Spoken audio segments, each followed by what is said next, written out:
We're not going to charge more for childcare. No, that's not happening. Why not? Hello, chat. No. We're currently in an ad, but don't mind us, chat. We're waiting for some of our players to show up because they're a wee bit late. They're having a time. They're a wee bit late. They're what we call special. A wee bit.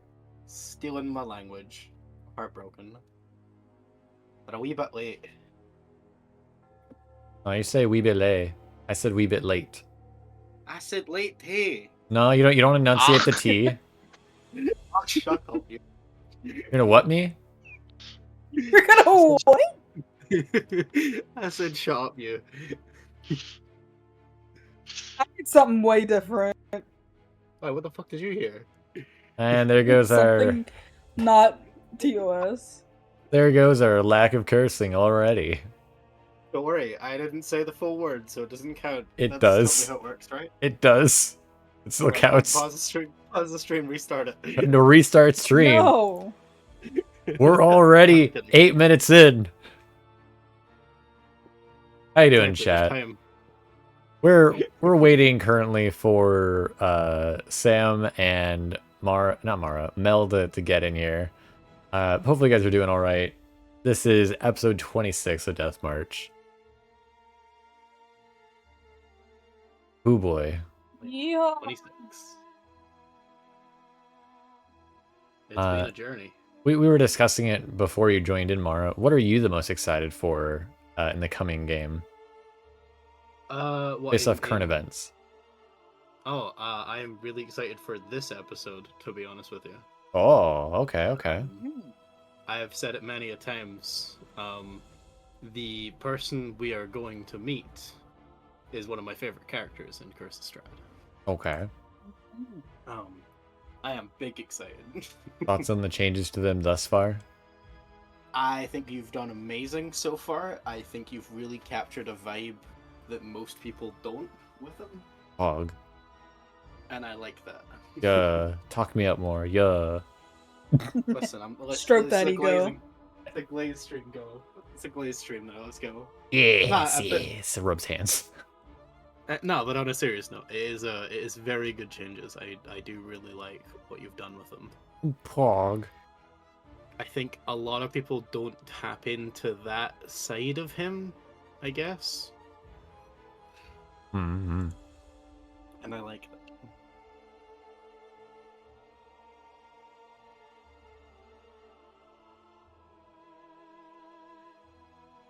Are you That's as much as I'm.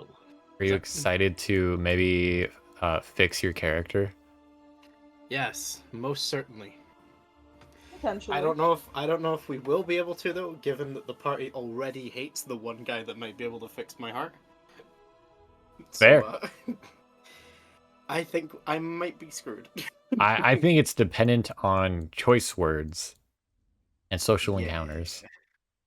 Yeah, that's something our party isn't the best at so far. No. And that's absolutely not. fair. We are not a charismatic bunch. No, you're not. I'm the only one with charisma, and I have awkward charisma. So Yeah, You get that awkward riz. Awkward riz.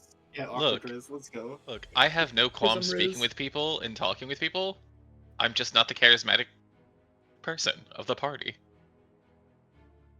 Yeah. It's This not my is fault true. I'm not playing a warlock or a sorcerer one day or a paladin.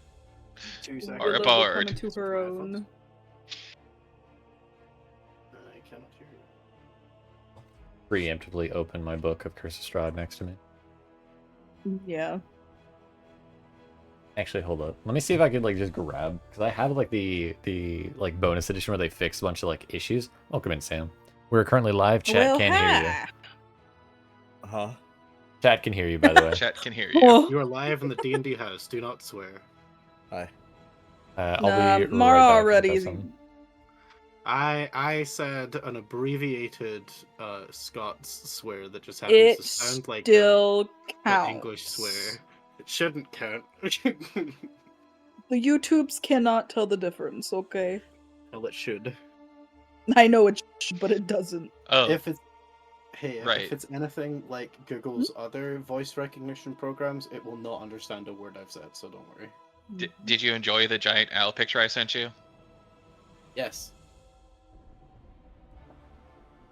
Wait, one more time? Use it to torment your players. I shall. So my Thursday game is Realm of the Frostmaiden. It's very good, and Fish sends me random pictures they find that fit. And the most recent one was a giant, massive owl, which I will definitely use at some point. Yeah, Oh boy. murder. I'm back. Murder. Murder. Moida. Well, Mel said they're gonna be 20 minutes late. That's like supposedly 7 minutes from now. Should we continue now and start without him or not? Yeah, we may as well get rolling. I think we should be fine. Okay. We're not diving right into combat, right? As far as I'm aware, there shouldn't be any combat unless you guys do anything crazy drastic.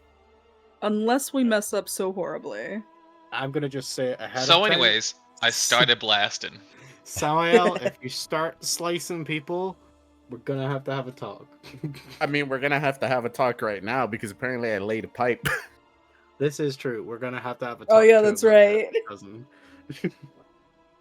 Yes, you did. You did indeed, as the colloquial term means, lay pipe with a rather random witch last session.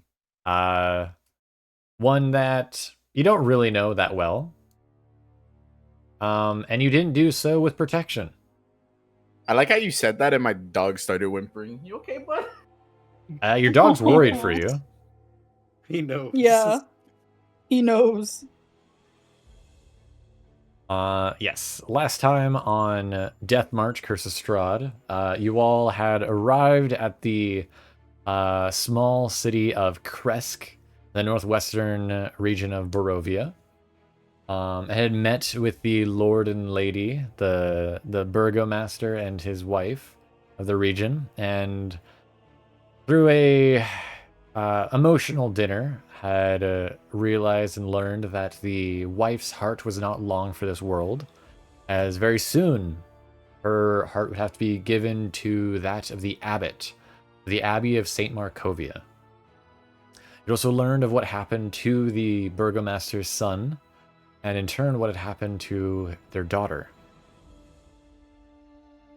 And have been asked to, reluctantly and very emotion-filled rather, to go out and save their son, and in turn also, additionally, save the wife. I think we have Your wife. two days for the dinner with Big Man. With Strahd, yes. We have more time than that to save the wife. Yeah. Do we know how long we have with her? Was it like a couple weeks or something? You have 5 days. 5 days, okay. You guys, as everybody knows, CurseofStrahd is very time crunchy, so Yeah. very little time to daddle. It's so stressful. CurseofStrahd, also known as No Rest for the Wicked. Literally. But for those who haven't, for our community, this is my new Oogie, my new reactive for all and future tabletop games. As boy howdy, that VTuber model was lagging me so hard in our games. I can actually move about on the map and not have a stutter flicker. This is good. I do like the new model. It looks very good. Thank you. It came out so good. Yes. But without further ado, last we left off, Sam, you had awoken outside in the cold, but you didn't feel that cold at all due to the burning warm amber shard in your hand. You're able to quickly get dressed before heading back inside. You see some of the guards kind of give you a confused, cursory look as you head back towards the house. Guys, he jorked his peanuts. I'm jaking it. I'm jaking it. Hopefully not anymore. Multiple hours have No, passed not since then. not in me doing as what they call the, well, I don't know if I'm very shameful on this walk, but I'm doing the walk of shame back to the cabin. So as I walk, I'll look down at my hand where the amber shard is, and flashback. Ooh, what did she say again about it? That it bears with it great strength if you're willing to grasp it. Okay. That within bears a essence of something that is far older than many of the spirits within Barovia. Ooh. And as you look at it, look down at it, you have almost like a flicker image of burning red embers staring back at you. But as soon as you blink, they're gone. I really need to get some opinions on this. And I'll speed up a little bit more to get to the cabin.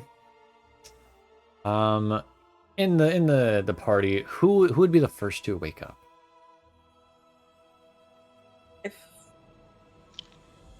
Probably Maybe Vivienne. me? Or Vivienne. Probably definitely not me. I imagine I'm having a long life. Fair. We could even say Willow and Vivienne both wake up around the same time.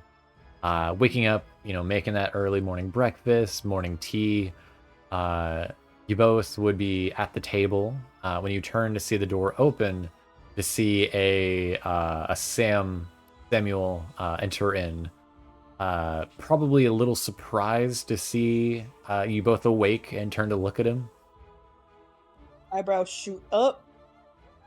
Like. Oh. Hi. Oh, good morning. Oh boy, Samaya will quickly walk over as if giddy.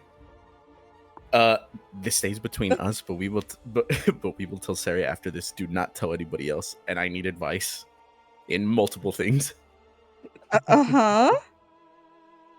Okay, so are you okay? Right? So what? Let me. I shall open this first. So, y'all remember that witch that kind of walked us to the place? Yes, the one that made eyes at you. Yes. Well, we made him more than eyes last night. Oh. Yes. That being said, I don't know how deep I'm in. I've never dealt with witches, let alone. I mean, can I do a history or arcana check? What are you trying to ascertain? How fucked Sam is, considering I know what magic they deal with. Well, again, what specifically are you looking for knowledge-wise? Are you looking for fair. What might a witch want with having sex? What specifically are you looking for? That'll determine what role I'm asking for. Yeah, I think as the particular witch that she is, what was her intentions from me gauging the situation of them boinking it in the snow? Are you gonna need a little bit more than that? Are you trying to figure out what would her goal be from this? What could she get? Yeah, what are her intentions? Well, intentions involves an insight. That's what reason why I'm asking, and she's not here to be incited. Are you trying to think of what rituals would one use with that, or Yeah, or maybe it's just you're trying to give me a wisdom, straight wisdom. Straight wisdom. I got you. We're raw dogging wisdom here. You raw dogging. Shut up! No.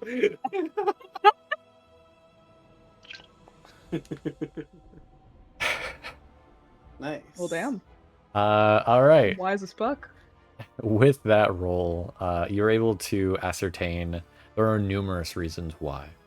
One might want to create an offspring be it for a ritualistic sacrifice, course. for a apprentice, or even just not even for an offspring, but maybe just for the seed, given the source. You do know that Samael is an ASMR. He is born of divinity, of angelic blood. This is very rare and not easy to come by. Furthermore, it would give one easy access to certain rituals and different means. For instance, one might even be able to extend their livelihood or even gain immortality with, it's believed at least, through rituals with ASMR blood.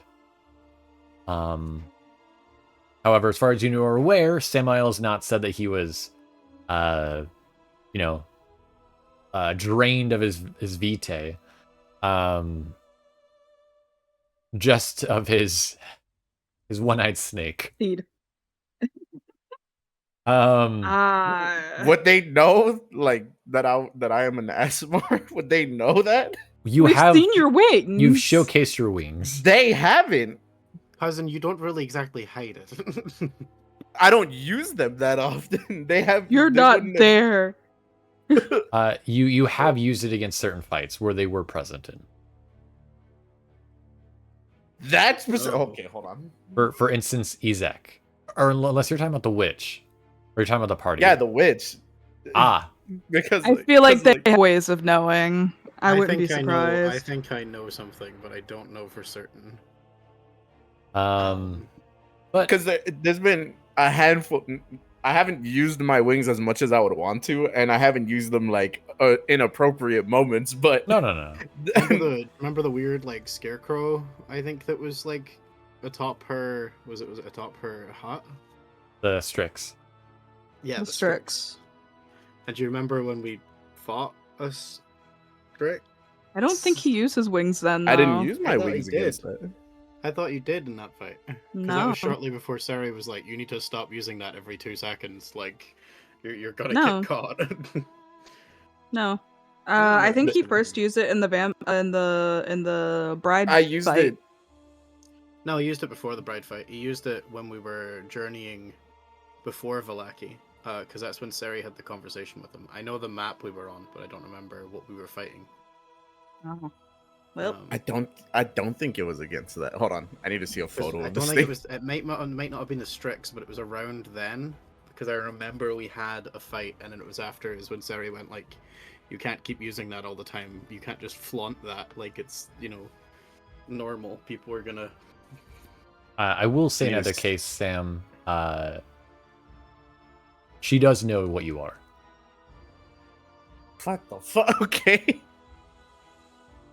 Also, ways. I think canonically, ASMR don't always look just like humans. They always have some kind of, not imperfection, but there's something different about them. Someone might be able to tell just by looking. Yeah. For Cere, for instance, you might say it's because of the blood red eyes. Yeah. For Samael, it might be that he has, glowing gold eyes. Who knows? Fuck.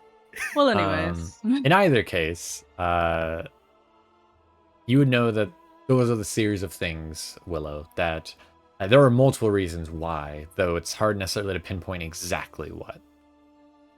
Yeah, and especially if it's good or bad.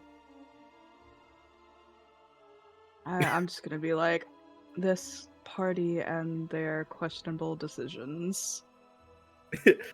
Well, did you at least have satisfaction? Yeah. Considering the way he's walking, I'm sure he did. But after hearing that, I kind of don't even know anymore. They used me. Potentially. True. I'll probably ask more next time, but next time. Hold on. Continuing on. Let me finish my thought first. What should I not do? Other than the obvious that what I just did. Maybe at least learn a name first, or go on at least one date. But overall, just try to think why someone of power might be interested in you, rather than thinking with your lower head before your upper one. It was a moment of weakness. It's been a while. Oh, trust me, I understand. That being said, she did give me some information. Oh. And At then, least it was a slightly interesting trade. Samael will bring up the amber shard in his hand. Ironically enough, this woke me up. It was burning. So much so that it woke me from my slumber. And when I woke up again out in the snow, enough to keep me warm. And she told me that this shard has power older than whatever is here. And said that I should probably start trying to tap into it. What I don't know if that's a good idea. Playing with things beyond our understanding is a good way to end up, well, screwed in up a river without a paddle. I'm not saying that I want to. I understand. I'm just letting you all know. That being said, Yeah. ever since last night that it woke me up, I've had one other vision of fiery eyes looking back at me. Concerning. Well, seems the more we stay here, the more we learn. I just don't know. I feel like I'm up a creek without a paddle at this point.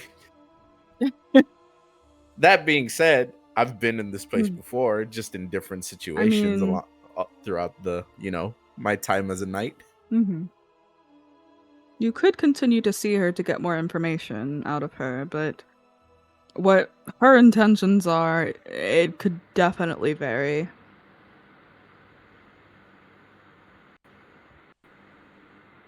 If worst comes to worst, and if my life comes to an end on this, I don't mind. It's my mistake.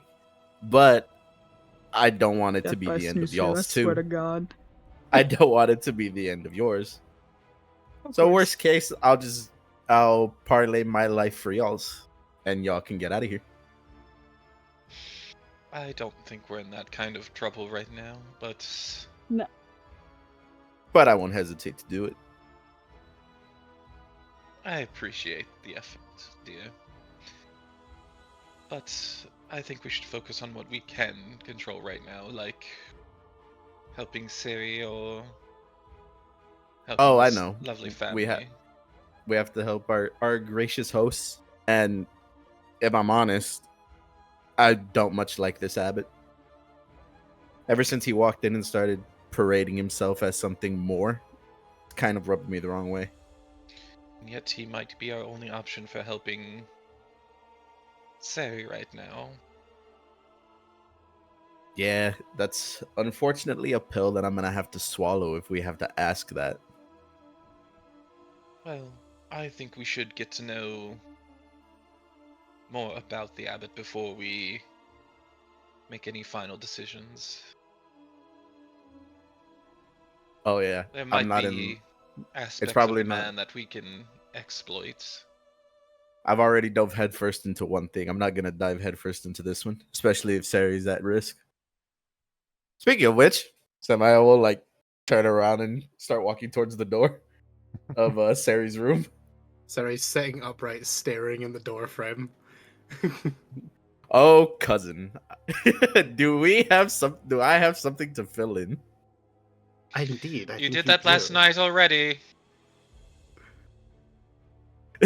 Samael will slowly grab Cere and be like, cousin, I will have you for one moment, and close the door and immediately tell them everything that I just told Willow and Vivienne. Cere has both a mixed expression that looks kind of like she's almost wanting to taunt you and tease you for it, but at the same time has a look of frustration, like I fucking told you, kind of vibe. And Samael in his like always optimistic has a grin, just like a little shit-eating grin of like, being like, "Yep, I'm fucked, but you know what?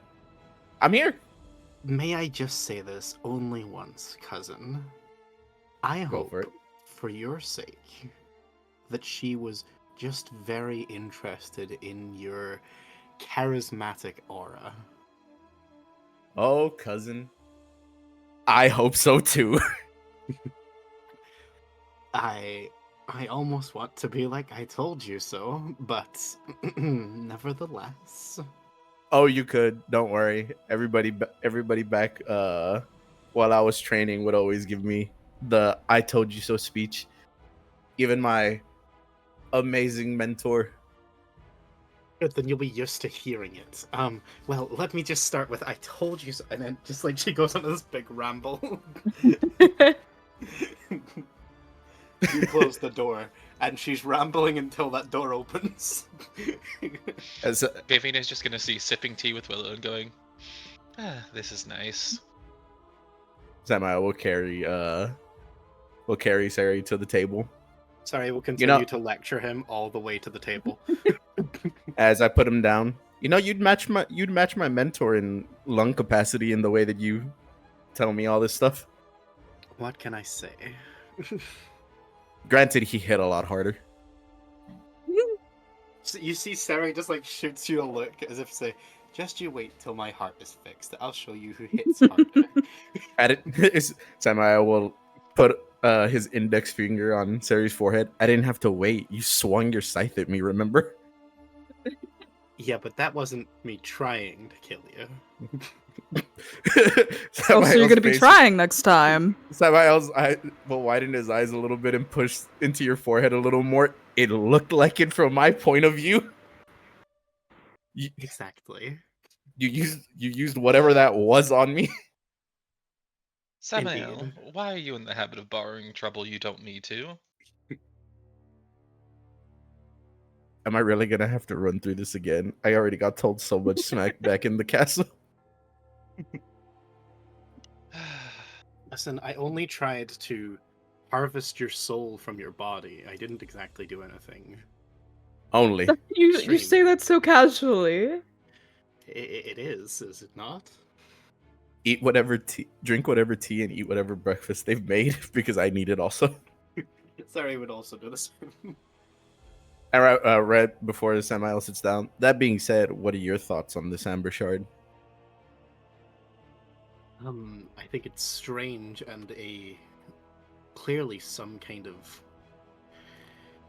I'm hesitant to call it malicious, but I feel like bad luck follows it.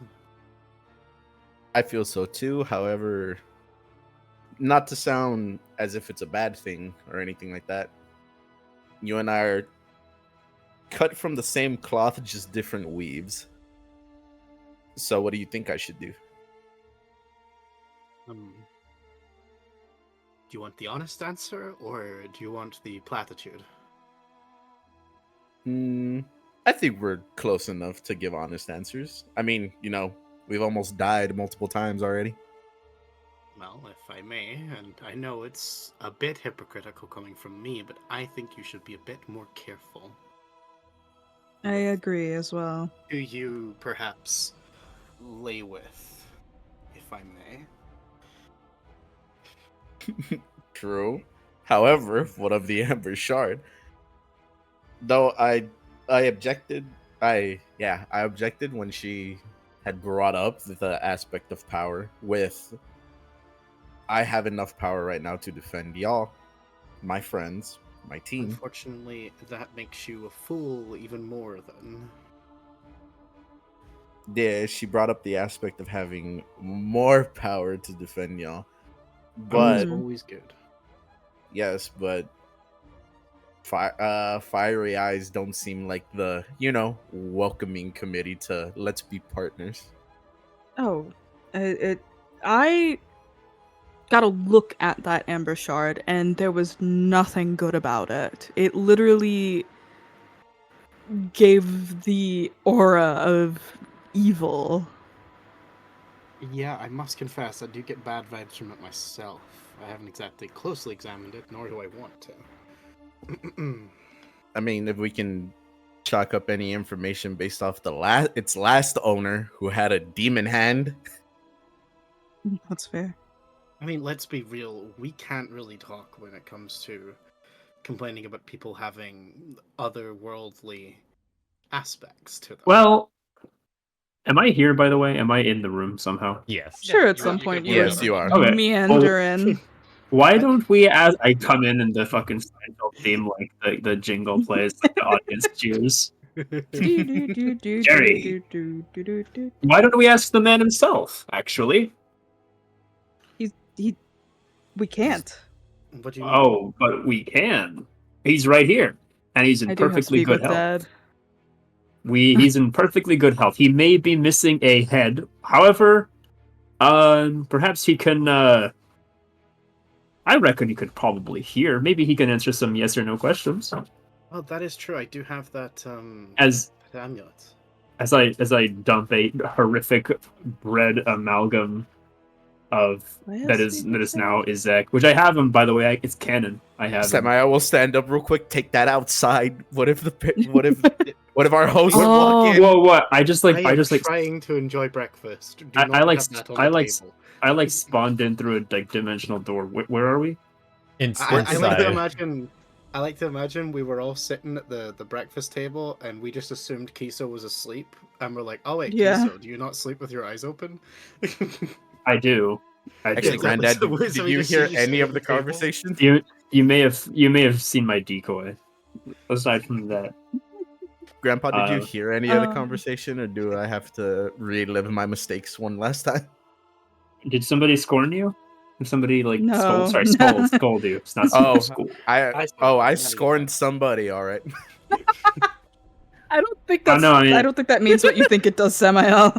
I heard you flaming a terminally ill woman. That's pretty low, especially for like a paladin. That's kind of shitty. You're like making fun of like okay, she's on her deathbed and like, oh, I'm Mr. Righteous, I'm Mr. Nice Guy. And you're like fucking making fun of her. She's gonna be dead in 8 days, dude. Like, chill, man. Come on. It's like making Not fun if of a we do 3-year-old. anything about that. That Yeah. being said, Granddad, let me fill you in, and I will proceed to tell everything to Kiso. Which is what? Oh, okay. I was gonna say, were you here when Samael Were talked you? about Oh that? yeah, were you here? No, what happened? Did you get flack or Okay. something? Above Did table like child TLDR, protect? I got Good. laid. CPS I got laid. Willow and Vivienne told me that was. We can curse, right? It's been 40 minutes, right? Yes. Yeah, it's been a That minute. I'm a fucking idiot for doing so without protection. Uh, What? I say in character. yeah. Yeah. Oh, that's not even. Well, that's probably the worst part in Willow and Vivienne's eyes, and Cere. They called me all types of obscene, not Oh not no. obscene things. They In called me my names. eyes, Man the fact whore. that she deals with black magic is the worst of it for me. We don't know that yet. It doesn't. We know that because of the witch. Look, Samael's Baba finger will, Lusaga, she was her apprentice. Samael's finger will curl like the monkey's paw, like, yeah. I didn't see very much tea on their shelves when we went there. Therefore, I don't Not think all they're one of witches the good deal with ones. tea. No, but the good ones do. Moving on. Samael, we'll turn back to Kiso. And then the amulet has something that's older inside of it, that's older than anything in this land, apparently. And its power. And Samael will slowly pull it away from Kiso. That I'm not gonna keep near you thinking about it. Well, despite my age, I don't think I'm one to dispense wisdom, but I will say, you are pretty stupid. You're stupider than you look, and you look pretty stupid. Yeah, I get that a lot. I'm glad we're all in agreement. Not just from you all. Trust me. But would either me or Cere, or even maybe Kiso know if, like, Speak with Dead would work on Yeah. things without a head. Wait, where's his head, by the way? What do they need with that? Did they like parade it around town? I know we gave it. We turned it in. We turned it in, but like I think they. It was- I think it was just proof. gave it as. Yeah, it was like a bargaining chip for. and they just threw that away. I control. needed that. I I mean, needed that. If you wanted, you could You don't know say what they like, did with it. "Hey, after the fact, can I have the head?" And she would have given you the head. Can we retcon that? Yeah, please. I kind of Sure. as much as like the idea of like Hey, a I practice necromancy. Can I have the head? She does Can I, know like, you practice necromancy. okay. I just wanted that. She knew a little bit about us than we knew about ourselves, probably. Good. Then good. So yes, head, and Oh, that was head I'm alright. taking this so out of context. where We are currently in the we- burgomaster's home. we can go. Oh, We Yeah, should need probably to get out of here. get out of here. Take it outside, Yeah. please. And some place that doesn't have guards. There are guards, like, you know, kind of patrolling the area. Like we a could good just town. go out to the woods and ask him a few questions. He'll probably be pretty bitter. And as a matter of fact, I don't think he'll be. Maybe he'll. I know that animate dead creatures must like obey your every command, but like I think as verbally they could like disrespect you as much as they want. So I assume he'll be pretty bitter. Maybe he will just like leak something though. You know what I'm saying?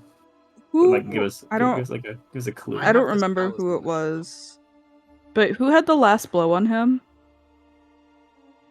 It was me. I blew his head off. Oh wait, maybe not. no, That's it right. was I think Cere's the one that cut his head No, off. I wasn't didn't it? finish him. No, it was not me.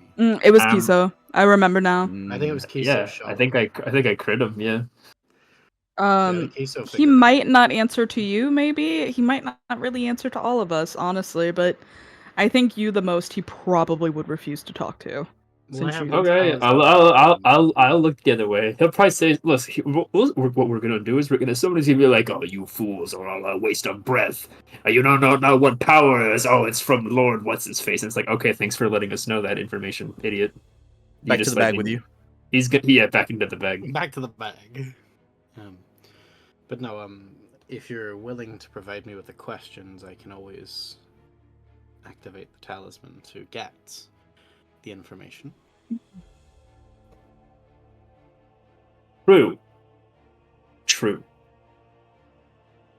True. That was a big find, by the way. Forgot about I that. do think it is wise to have the questions prepared beforehand to prevent any Indeed. mistakes. That is. Indeed. I forgot about that. Okay. Then let's do that right now. The amulet also bypasses the 10-day limit, which isn't beneficial now, but might be beneficial in the future. But that's to speak with the dead, regardless of how long they've been dead. Then let's finish up our breakfast and tea. Thank you, Vivienne and Willow. And Very much so. you all you all figure out the questions, and I will clean up the table. And also put some clothes on. I have clothes on. You're naked? Oh, I thought you were walking in your underwear. Yeah, I thought No. he was in a short. No, jumpsuit. I put all my clothes on. That's why even Okay. the guards outside were looking at me like Spent that man 30 was- minutes putting his plate back on. that man Look, was I naked know- outside. I know you're immune to disease and all that, but come on.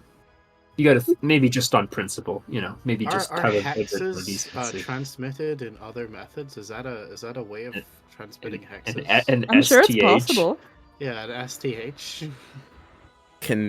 Is there any way y'all can check me? No. No.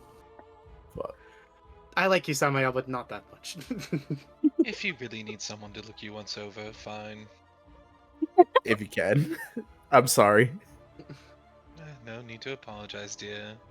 And Your so health do matters. Vivienne and Samuel go to a restroom for Samuel to undress and get an examination. Is this what's happening right now? I think so. Apparently. I need to figure out if there's any trace amounts of like, yep, you're cursed, you're fucked, you're dead. I do. Oh, I that do would have be- detect magic. I could help. Yeah, that would be more of a magic thing than a physical Yeah. thing. I don't think physically check is gonna do much, but Well, can we do will both? just- Because I don't know. I don't. I've seen these. Well, she's not a hag, is she? She's a witch. She's a witch. She's a witch. Yeah. Okay. How I don't think dare either you are worse. compare us? I forgot. I didn't compare. I Um, just forgot that they were different things. That being said, I'll take both. I'm gonna go ahead and see if I can ritually cast. Not hags and witches. I mean, like, I'll take both the physical and the magic exams. I'd like to, yeah, I'll ritually cast detect magic in that case. If possible. Sure. On Samael, you do not. Well, you sense multiple things on Samael. Oh no. You sense some form of divination. Mm. That's concerning. You also sense some form of a mix of a source of necromancy and evocation and conjuration all in one. That's Sick. scary. What? This is all coming from the shard, mind you, that is on Oh, okay. Samael's person. Okay.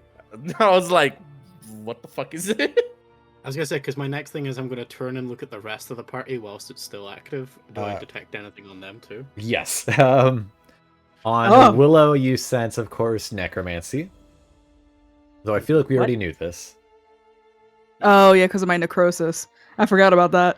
No. Yeah. No? No. Cere, you're able to sense that there is a presence within Willow. Oh, That is what is that's giving right. off the necromancy. You didn't eat any of that bread, did you? He says, shooting you a side eye. It's not edible. I don't think Cere says this out loud. Oh, okay, never mind. I imagine Willow, Cere will keep it to herself at first. you'd also be able to sense that there's transmutation on Willow. Though again, these can be sourced down to specific items on Willow's person. Alright, okay. But you also sense divination on Willow, specifically the shawl. Hmm. Do you know your shawl has divination magic upon it too? I didn't know it was magical at all until now. Seems like someone's keeping a close eye on a few of us. Looking over at Vivienne, you're able to tell similarly there is a weaker, almost like flickering, faint divination. But you also sense abjuration. Okay. Oh, and of course, transmutation, because that is what most magic items give off. Looking over at Kiso, you of course sense the necromancy. That's blatant. Little freak. Yeah. Primarily, just thinks of it. it's primarily coming off from his bag. But you also are also able to sense divination, though this being on something in his bag. Mm-hmm. Kiso, what's in your bag? Outside of He's muted. bodies. I know he's muted. He's ignoring me again. He does that sometimes. Ugh. Old Such a man weak hard of bird. hearing. Okay, sorry, my dad was calling. Someone What? Whoops, I typed in the wrong chat. Oh, I just said 1 sec to unrelated people. I'm sorry. What about the bag? Cere asked what's in your bag because she detected divination magic within it. I suppose it's rather the nature of the bag itself. But I mean, if you must know, I think I've got. Last time I checked, 13 livers, 14 kidneys, 7 gallbladders. Those are hard to come by the way. I can go on. Alright, spare us the gruesome parts. What items are within the bag that might be reeking of divination? I'm not raking through your bag, nor would I. It is merely a combination of rotten flesh or rotten bread or some combination thereof. I can empty it though if you are curious. I believe the divination not magic is in the Empty bag. that bag in the house. Outside. Yes. I'm like, I was like, I'm like holding the bag upside down, like before he like freezes. I was like, okay, all right. Yeah, can I like detect roughly where in the bag the divination magic is? Oh, the bag is much bigger on the inside. You must understand. Oh. I will also mention you do sense. I forgot this earlier. You'd sense, be able to sense, enchantment magic on Vivienne. Oh. That's because she's so enchanting. She is so enchanting, yes. There seems to be some form of enchantment placed upon Vivienne. Cere will kind of casually mention that, just like subtly to Vivienne, like kind of leans over the table a bit and go, "Hey Vivienne, you know you like are like covered in enchantment magic, right?" She'll give the slightest nod of her head. Good, just making sure you're aware. I wouldn't want you to be unaware of such things. Of course. I won't pry, but I am curious. Right, well that seems to be about it. It seems like something's keeping an eye on us. No Just like curses? ghosts. I don't smell any curses from you. Okay, so I'm not out of the woods, but I'm okay. You're Tamaya not out will of the look. woods, but Tamaya will look at the amber shard. And you're saying this had what? oh, that reeks of like much. necromancy and like conjuration. Way too much stuff. It's sickening. Ugh. Ugh. Just Well, looking at it made me feel uncomfortable. that's not good. Bright side though, no curses. Woo! All right, let's go get Just that. because you're not physically cursed, that does not mean that you are not in for a rude awakening. Let me live in blissful ignorance right now, cousin. That being No. said, No, I will Vivian's not about to live check in- me physically, so pray for me. I'll While be right back. while Good luck, Vivienne is Vivienne. checking Samael, do the rest of you go outside to ask your questions to Izek? If someone's willing to carry me, sure. Yeah. I'll have you on my shoulder. Since my two carriers have just disappeared to like look at each other in a bathroom or something. No, I'm getting a checkup. Wouldn't Or Kiso Mom be is better doing your for that check. because he's proficient in medicine? No one wants to show that to Kiso. All right. but yeah, I have you on my shoulder. No worries. Where would you guys like to go in the city of Resk? Would you guys like to go to like the northern like little lake pond area? Away from Definitely prying eyes? somewhere. Yeah, somewhere secluded for Okay, okay. sure.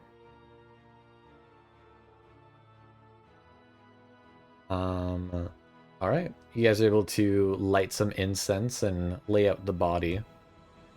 Before we do this, what is our questions? Well, you're no fun. What are we wanting to know exactly?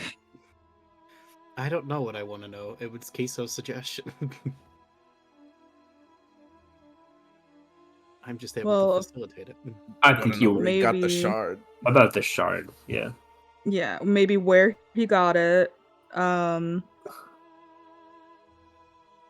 And maybe if, someone gave it to him, then who gave it to him?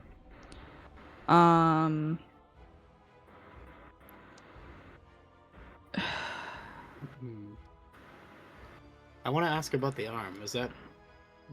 Yeah, I'd say that. I mean, we kind of know, but I don't think we know fully as to how he got that situation. Feels a bit of a rude question, but sure. He's dead. I think You must. as much as I have respect for the dead, it's kind of a,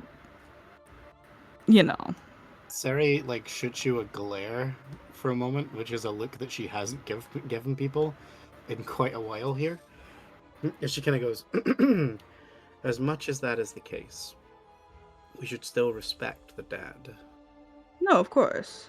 For those that have met the Harvester, are those to be, what would be the term? Revealed, revealed. Looked after. Reveled? Raveled. So do you get to meet the Harvester if you've, let's say, been in a state of indefinite suspended animation since maybe a few seconds after his death, or does that happen until we kind of kill him for real? I like to imagine that he has glimpsed the Harvester, but he still awaits the judgment. Once you're finished with him, please make sure that you put him to an ample rest, preferably within the ground or within flame. Oh, I was thinking something else, but as you wish. As a matter of fact, I will let no something much more violent. We will. I really don't want to let any of him go to waste. I think he's got quite a bit of muscle on him. It's not hard to come by, or it is hard to come by. Sorry. Waste if you allow him to pass forward. You are denying him the calling that we all must face. Well, what if I just keep his arms? Is that enough to meet the harvester? I believe so long as the majority of body is buried, then that is enough. Okay. I'm sorry, I really have not meddled much into technicality of what necessarily happens after death. It's not necessarily my specialization, you must understand. I do not intend to offend. I know that wandering souls are something that must be put to rest, for they are unable to meet the harvester until such things are delivered. I don't really know how that works for shambling bodies, though. Does he still have his soul in there, or...? I have no idea, my friend. I just make the bread. I don't really think too much about the internal mechanisms inside there, you must know. Perhaps you should consider such things. As soon as it becomes of use to me.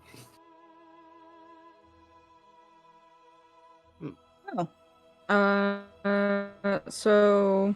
Willow, do you I understand. Bring forth this spirit? I don't have the ability to. Cere has the necklace. Oh, apologies. Yeah, I have the necklace. I would do so. I thought I had speak with that for some reason, but I don't. No, I made sure to nab that as soon as I could. Cere, you would see the body, the still form of the corpse of Izek lay on the ground. And then suddenly its eyes would glow a light of an ominous purple hue. Its mouth also glowing that same wispy purple ominous hue as you hear a voice speak out.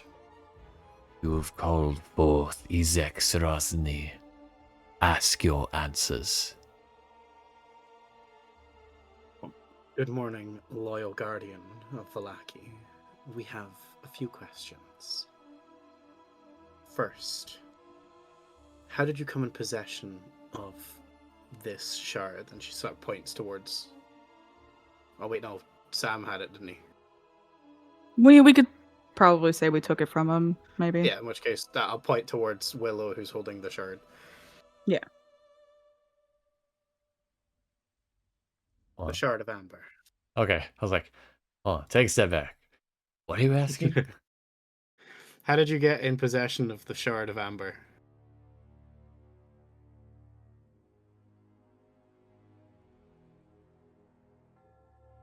I found it within a tomb.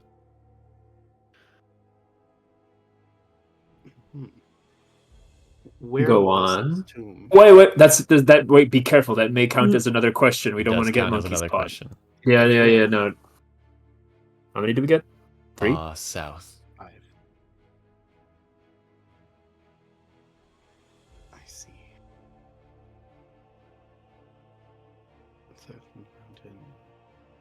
Perhaps it is best to ask next about its purpose. If we only have one more, right? It's only 3, correct? It's 5. I think it's 5. Oh, it's 5. Okay, never mind.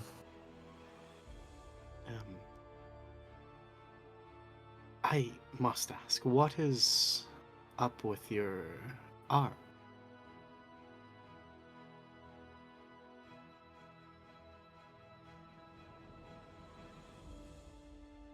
It is but one of the many gifts I was given.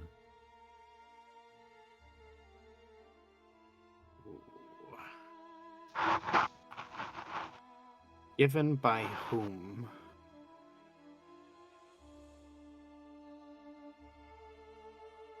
You need not worry to know who.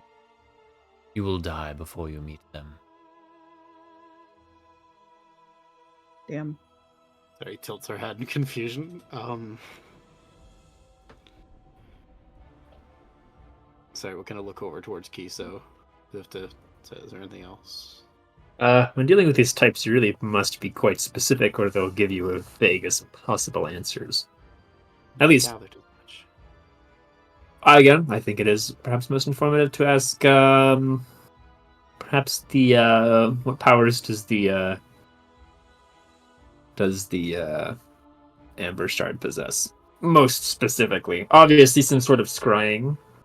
I may not So, know such things, but sure. I reckon. Do you have a better question? I suppose. No, I don't, unfortunately.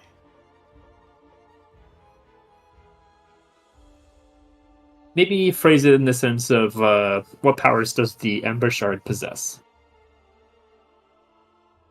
What powers does the Amber Shard provide its holder? Powers to achieve what you want. Break the wills of those at Well, that's your concerning. 5 questions you Impressive. have asked. So thus I am gone. Go to the Harvester where you belong. And she'll mutter a small prayer as his soul disappears. Or not soul, but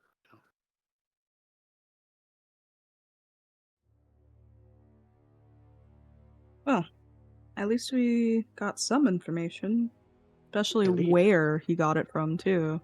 Unfortunately, he was rather vague. He said the mountains to the south. I assume the south of Vallaki. Or just maybe the land in general? I don't know. Don't we have a map? Don't you have a map? I thought you were carrying it. I thought you had it. Oh my god. Who has the map? And so Willow unfurls the map that the party has. Yeah, I have the map, I guess. This entire time. Willow- Meanwhile, Willow- Vivienne with the map out. See, this is Yeah. where you were supposed to have it at. And Santa. I look at the map. Mountains. There are mountains to the north, and there is a mountain range to the south. He said south. And south of Vallaki is directly that mountain range. Thus I infer there. Although when he would have the time to wander to there just for like a wee road trip seems a bit absurd. I did want to ask him, the question I was considering would have been like, how old were you when you found this? Because like, but I wasn't really sure, and that's why I said Kiso. You got any other questions? He's like, do you have a better idea? I imagine he "Not would really." have probably been in his teens, maybe. Or maybe... Yeah, perhaps in his youth. Rather. He may have done as a youth, but it is quite a journey, which is why I would reckon maybe. I also considered asking him as confirmation about the his obsession with Irina, but Didn't Irina say he kept dreaming about her? yeah, I was more just thinking to confirm that. That's I fair. think we've heard what he told her, and that's about it.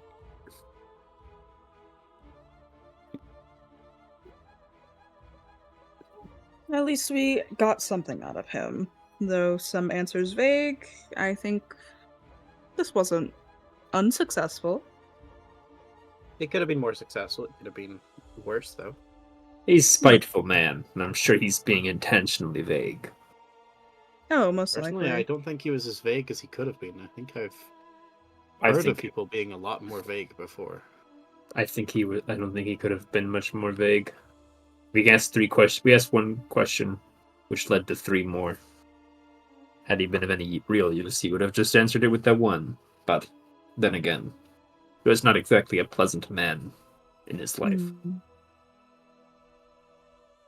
Nor did he have any reason to help us either. No, he did not. Kind of dodged an entire question, quite frankly. Yeah. We would find out. We wouldn't find out before we were dead. I feel feel we were cheated, quite frankly. That does feel like a cop-out. I feel like we should have got an extra question for that. But As the GM, I recommend you read what the spell says. oh no, I'm not having a dig at Okay. DM. I'm aware that he can be exactly. Answers are usually brief, cryptic, or repetitive. The corpse under no compulsion to offer a truthful answer. I'm keenly aware. There's also Cere is a mentioning about mention of an in character. enemy. Yeah. Cere is bitching about this in character, not to the DM. Okay. Just, I hope it doesn't. I hope this thing doesn't just crumble to dust tomorrow. What thing? The amulet or talisman, rather. Oh no, I don't. Oh, that's the wrong talisman. Sorry.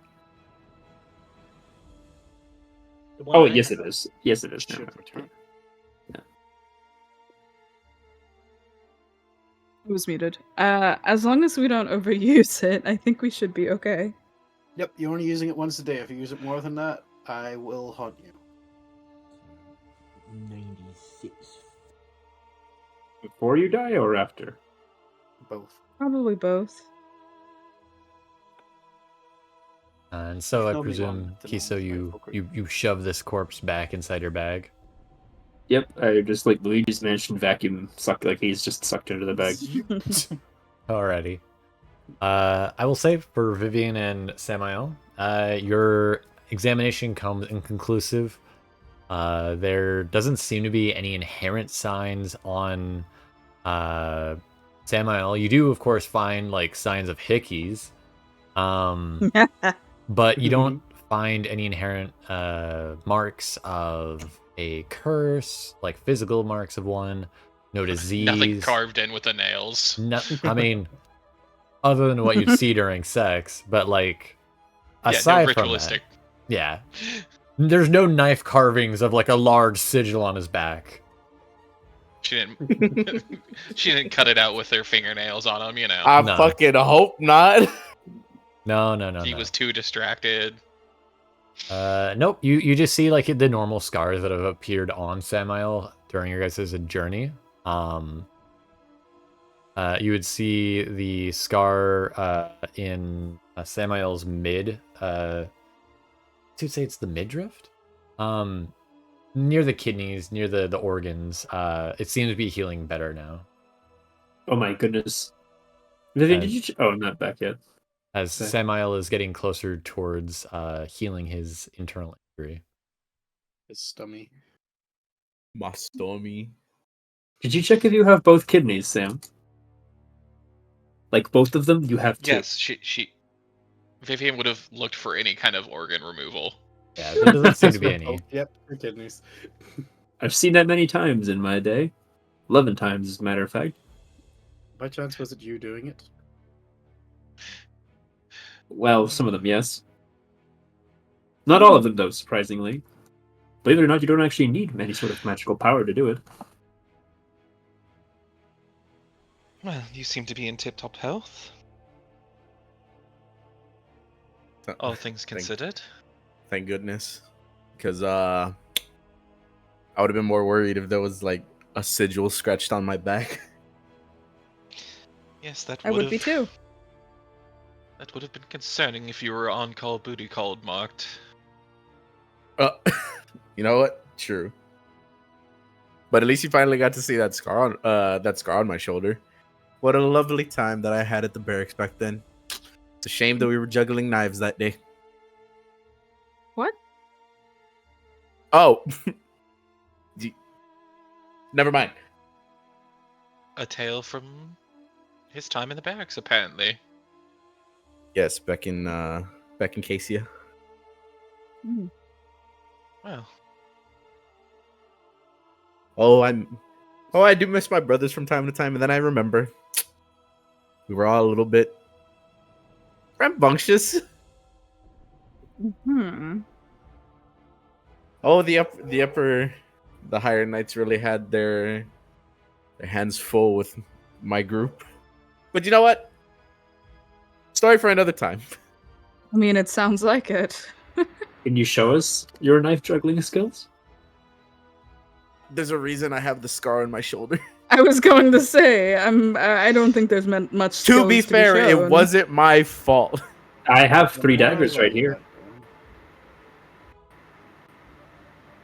I'm we sorry. have unfortunately more important things to do right now than. I'd like to Yes. imagine this is you guys having this conversation while you're traveling to the Abbey of St. Markovia.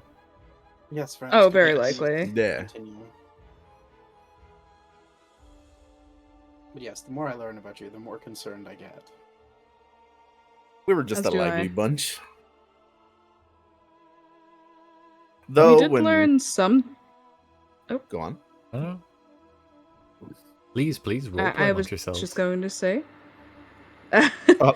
um, we did learn some things from our lovely friend. The loyal guard dog of Malaki. Oh, okay.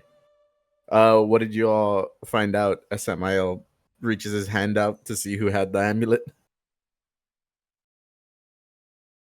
I give it back. Thank you. The Amber. Not to say that I don't trust you all, but should anything happen, I'd rather it happen to me than one of y'all. Especially not Samael will look over to Cere. The current well, you're just an exhausted little one. Should power come your way, I hope it comes to you, and not to us. I see how it is. No, should harm come to me, I'd rather it be me than y'all. I'd rather it come to me. I'm already in the end, anyway. Boo-hoo. We're gonna try and fix that. Well, let's do that then, but I will warn you, please keep your smile upon your face when we get here and try and not show your true feelings for my potential savior here. Yes. Oh, I'll grit my teeth as much as I can. I think you need to do a bit more than that, cousin, but I know it's a difficult one to ask.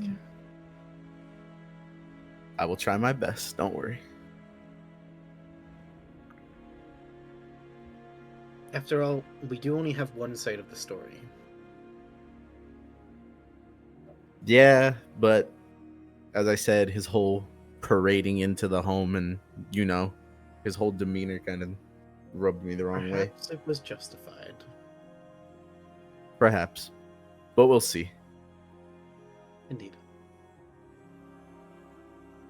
As you all travel up the long, winding road up towards the Abbey of St. Markovia, you notice that the road from the village climbs above the mist to the wide ledge on which the Abbey is perched.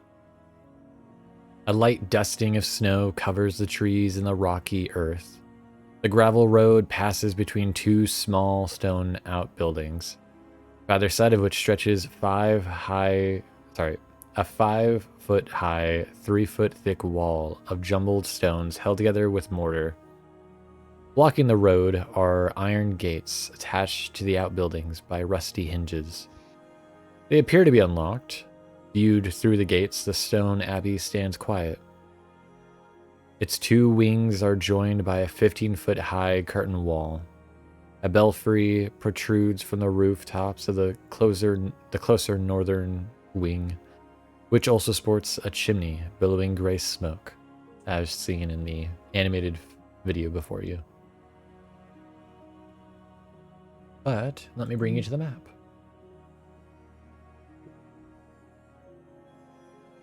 Would you say that Irina has gone with you, or she's staying with the Burgomaster and friends? That is up to her, because we would happily invite her along nonetheless. She'd prefer to stay. Okay. Yeah, I feel like maybe someone should stay with them. Yeah, makes sense. Irina's like our NPC that just follows, and we're like, it's up to you whether you want to come or not, because we're not going to tell you what to do anymore. And then And then DM's just like, God damn it. Sounds like there are too many tokens on this map. I'm going to opt for her to stay home. There's a lot of tokens. I'd rather not. I completely understand.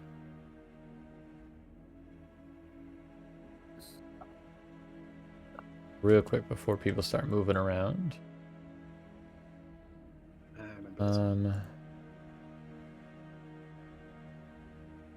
Token follow.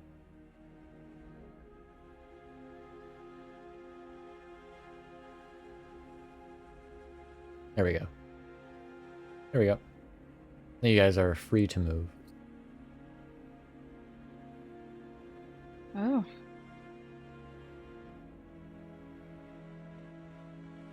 I have. Come along, cousin. Yeah, Let's I was make gonna sure say, that you I'm don't sure fall. Samael has Cere. Let us make sure that you don't fall on your face in the snow. Even though that would be a little If funny you to watch. intend on pushing me, I will warn you. Nax I'm not can gonna- still move. I'm not gonna know, push you. I have You no could have her make a intention on snow pushing angel you or while you're anything. there. I'll show you a fucking snow angel in a minute. No, I won't. Don't worry. I mean, it's not like she can do much to prevent it at the moment. True, but if what happens here succeeds, I'd rather not have to deal with it for the rest of our journey. You see, Cere seems to slowly start to conjure some like kind of dark magic in her hand. No. I am not Don't- defenseless. Don't make me throw you over my shoulder, cousin. Then I will definitely do it. Oh my god. No. But you are part of our party. And we will try and make you smile one way or the other. If this door is not unlocked, Vivienne will knock on it and then move to push it open.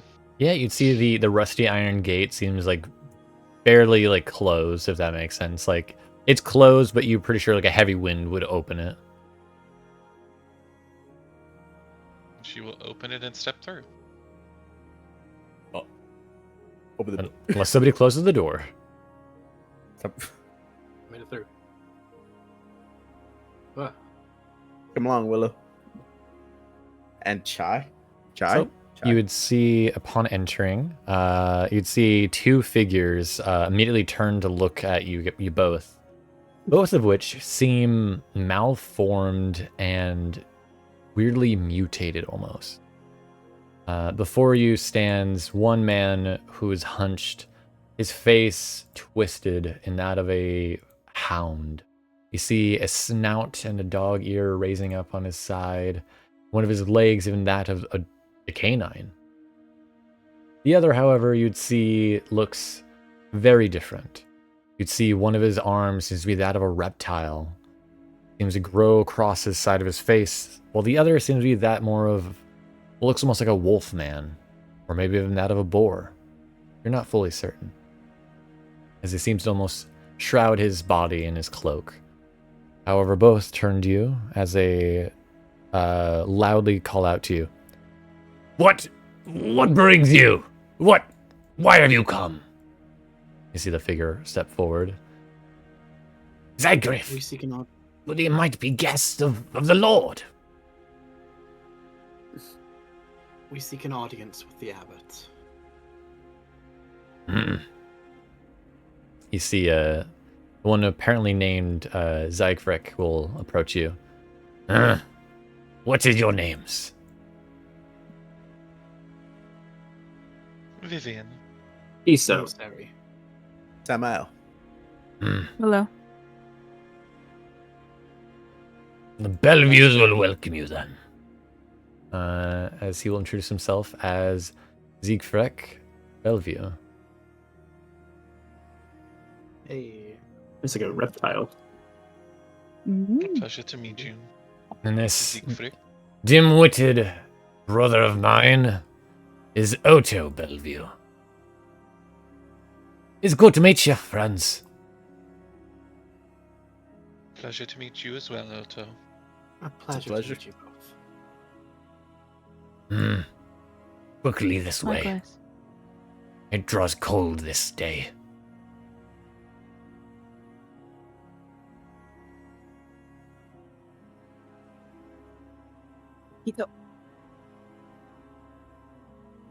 As they continue, I must give you a warning. There is a Vistani woman staying here today. Ah. Oh. And what would be her name? Kiso. Oops. I forgot. Esmeralda, from what I was told. Worry not with her. You wish to speak with the abbot. As they will open the door and allow you entry.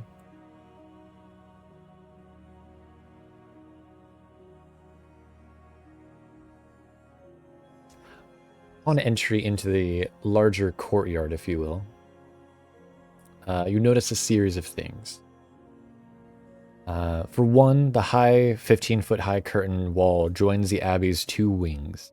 Behind its battlements, you'd see 2 wicker guards stand at attention. Their features obviously obscured by the fog below them. Set into the wall, you'd notice a pair of 10-foot tall wooden doors reinforced with bands of steel. To the right of these doors, mounted on the wall, is a tarnished copper plaque. Upon reading it, you'd see it reads, "May her light cure all illness."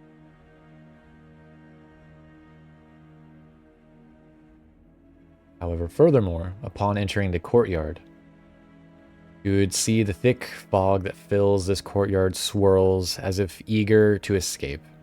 The courtyard is surrounded by 15-foot high curtain walls on which stand several guards with their backs to you. However, at this distance you can tell they are wicker, false guards.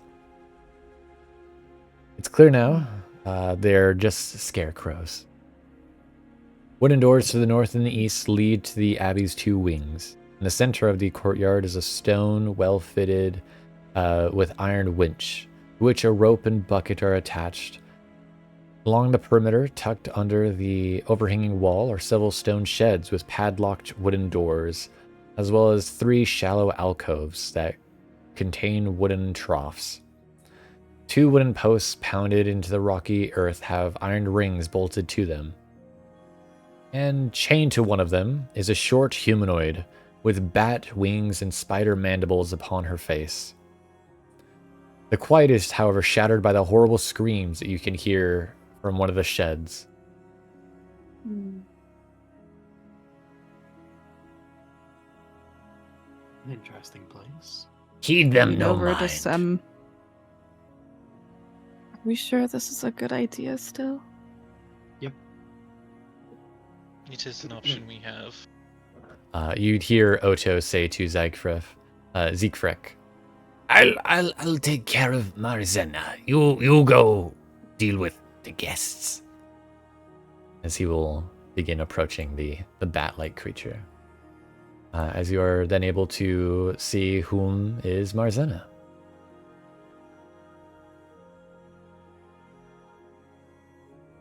Yep. You'd see a chain latches onto her leg, keeping her to the post. What is your story, you two? That brought you here? For me? You ask for me? I do. Me and my family, He says, kind of unenjoyed, if you will, of his cohorts. our ancestors came to the abbot over a century ago. We all suffered forms of leprosy, however, a congenital disease that has struck in early adulthood, leaving us physically frail and prematurely aged in our appearance. Our lord, the abbot, had promised a cure for our ordinary illness, but could not heal us of this condition. And so, it searched for means of doing so in other ways.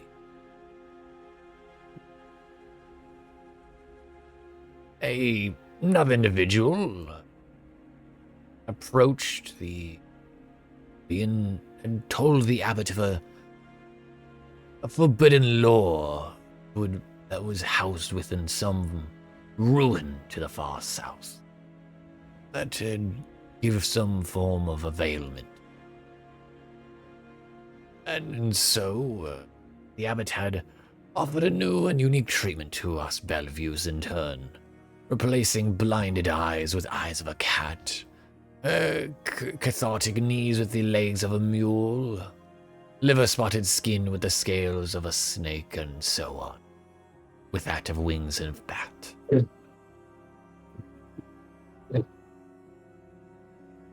We were delighted with these new appearances, though better than those of the horrific kind. You see he kind of approaches the well, looking down, a little saddened. Though for many of us it has drove us to madness. You see he turns to you, and you kind of just see his reptile eye blink separately from his other eye. Mm. And Vivienne just gives him an eternally warm smile. Thank you for sharing that with me. It gives me a better understanding of this place and the work he has done here. And what you and your family have endured. Think not ill of the abbot. Many of us had asked for this restraint to be sealed away within the madhouse, as to wait and for the promise of this perfection of our transformation from habit. And so I have toiled for many centuries for our Lord. Well, I hope he finds it soon. As do I. He will then. Yes, I hope it eventually comes. And in saying that, Cere will feel the way that I'm like holding Cere, like Cere's hand over my shoulder, and like me holding them by a little bit of clothes on their side. Yeah. Cere will feel me like tighten my grip on their clothes, while still like, showing a smile. As you all continue further down, you would notice over by Odo, the young girl who is chained to the post. The creature seems to flap its leathery wings and take to the air, but for a brief moment, but doesn't get far before its chain goes taut. She then seems to screech a bit in fear as you all enter in further. Her words seem a little incoherent. And Willow and Cere, as you both pass by the well, you would hear some form of scratching beneath. There appears to be something down there. Cere will kind of whisper to Samael, just kind of it's better than death. Can I detect thoughts on her since she can't properly speak? Yeah, if you'd like.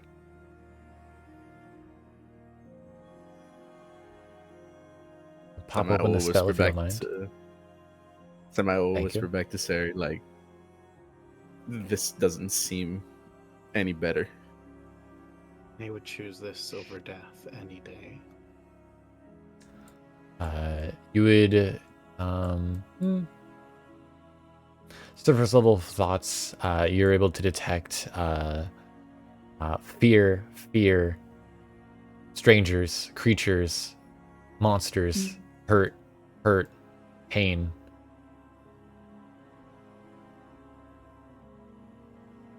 I have just a look of pity because I do feel bad for honestly all of them, because I mean, I know they probably would have experienced worse, but I don't know if this is any better. If you'd like, you can delve deeper, though it would require her to make a wisdom save.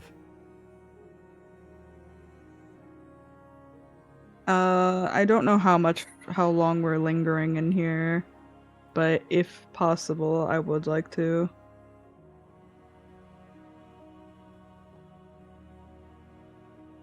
Nice. Well, she rolled a 2. It has no modifier. You'd be able to tell that for the young woman here, she seems immensely skittish and afraid of everyone. Even Odo, she seems scared of. You can tell also that she is deeply hungry. Based off of the probing of her mind, she has not eaten today at all. You'd also know that she has memories of some person by the name of Cloven Bellevue, presumably some sibling of hers, who she's loosely fond with and does get fed by. However, you can tell that she not only is deathly afraid of most people, but is also deathly afraid of how she herself looks. She thinks of herself looking horrific, malformed, and hideous.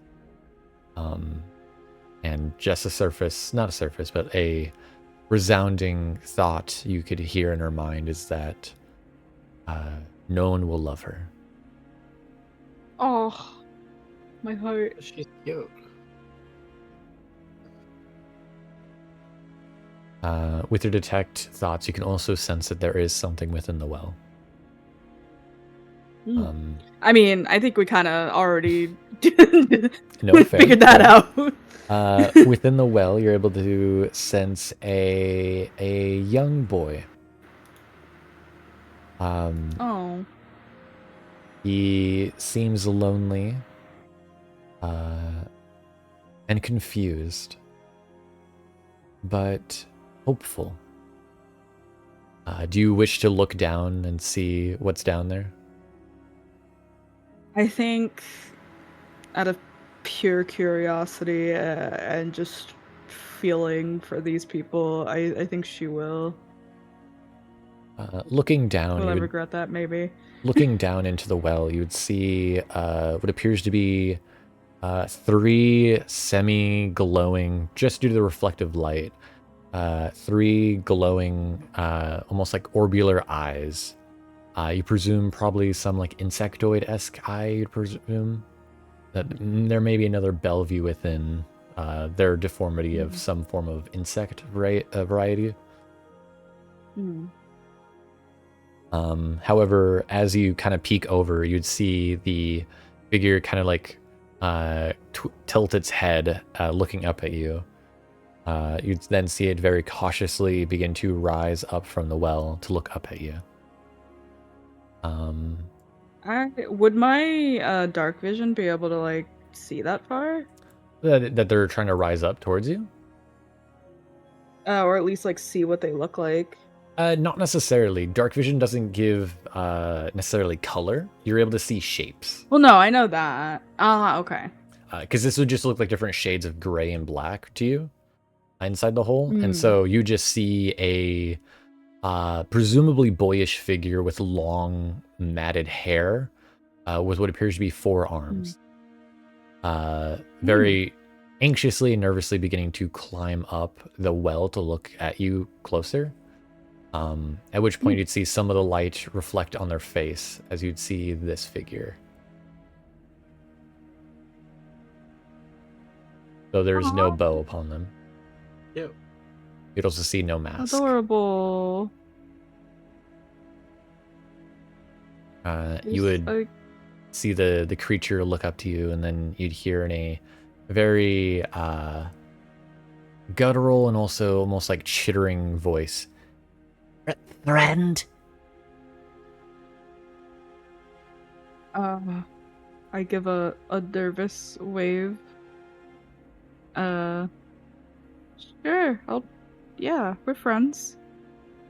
You would see you kind of peek its head up, almost looking at Zygfrek, as if like to see if Zygfrek's looking back at him.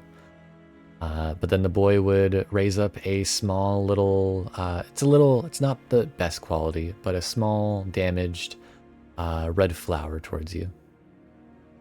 I take it, of course. As you see them appear briefly. You then, with your detect thoughts, sense surface level, happy, friend, not alone. Oh, you're making me feel things, Lynn. God damn it! Can you take them with us? You'd then see I want to adopt them. You'd then see the little guy begin to scutter down into the well. What you can sense also, fear, Zygfrek mad. As he would scuttle back down. Just looking, presumably you could guess that he's probably no more than 15, 14, based off his body size. Little guy. The girl Marzena, you'd probably presume even younger, probably being around 9 or 10. Oh my gosh. You'd see Odo using his shovel to kind of like try to move a bowl of food towards her, but she's not having it. Fair. Based off of, again, your detect thoughts, some of the people in here, including probably more of Marzena, they haven't even been given teaching or schooling, let alone know how to fully speak words. Sense. I will put the flower in my little journal I've been keeping of just like stuff I've been learning in this world, and like some spell component stuff, and just kind of have it as like a pressed flower bookmark. All right, probably a note of the new friend you've made. Yeah. But at which point Siegfried would lead you to the door here and knock on it. But before an answer arrives, he begins to leave. You will be led to the Lord. Thank you. So Thank you for your help.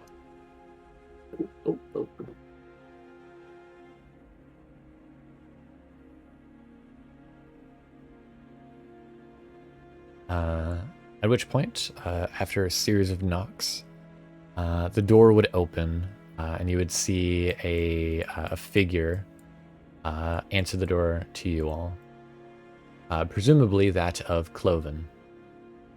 Cloven, similar to their sibling, seems deeply misshapen, as you'd see a man with not only just one head but two, a foot of that of some bear or beast, and some kind of claw arm of that of a crab, or maybe that of a lobster.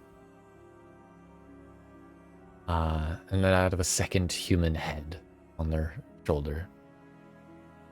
There's no violin in their hand here. However, you're met by this Cloven nonetheless. Greetings. Are you here to see the abbot? We are. Yes. And greetings unto you as well. Ah, Yes, indeed. yes. Apologies of the appearances. My family and I. The abbot's work, however not finished, we patiently await the day that their blessed perfection shall be complete. There's no need to apologize. Oh no, there is great need. Most outsiders throw stones at us.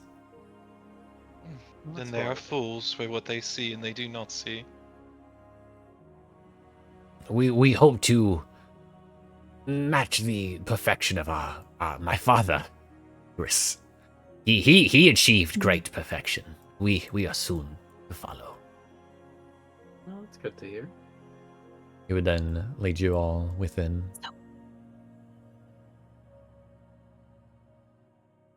Kiso. Oh, true. Sorry. As you all are led in, the gentle-sounding music trickles down into this room as you hear a music box play. The ground floor is one large 50-foot square room with arched, leaded glass windows. A cauldron sits on an iron rack above a fire in the hearth, while above the fireplace mantel hangs a golden disc engraved with a symbol of the sun. In one corner, a wooden staircase climbs to the upper level, of which, in another corner, a stone staircase descends into darkness. Several chairs surround a wooden table that stretches nearly the length of the room. Wooden dishware and glass candelabras are neatly arranged on the table. Standing beyond, you see a young woman with alabaster skin dressed in a torn and soiled red gown. Her auburn hair is neatly bundled so as to not touch her soft shoulders. She seems lost in her own thoughts as she looks around before turning towards you. Willow, with your detect thoughts still active, you're able to actually detect her surface thoughts. You would see that, to your surprise, you would see the woman turn to you all and seem blissfully ignorant. She's Like blind. she's not fully there. Well, less so of that, more of overly hopeful of everything. Mm-hmm. She turns to you all, and the first thought you see is, oh, how beautiful these friends are. Without even meeting you, Lobotomized. she already sees friends. You'd hear Cloven speak, Forgive me, Lord and Vasilka. We have guests to meet you. you'd hear the abbot then speak, Thank you, Cloven. You may go now. Of course, my lord. he will then begin to ascend the stairs.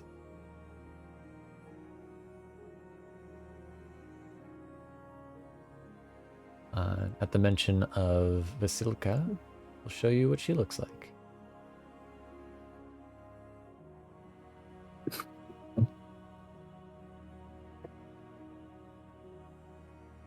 As her form is peculiar, to say the least. Mm-hmm. You'd see some still remnant stitch signs on her body, as if her body was stitched together.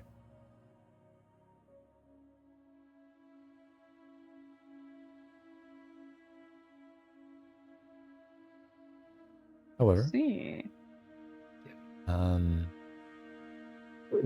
you'd see the abbot approach. Welcome, friends. By what reason, might I ask, of your arrival?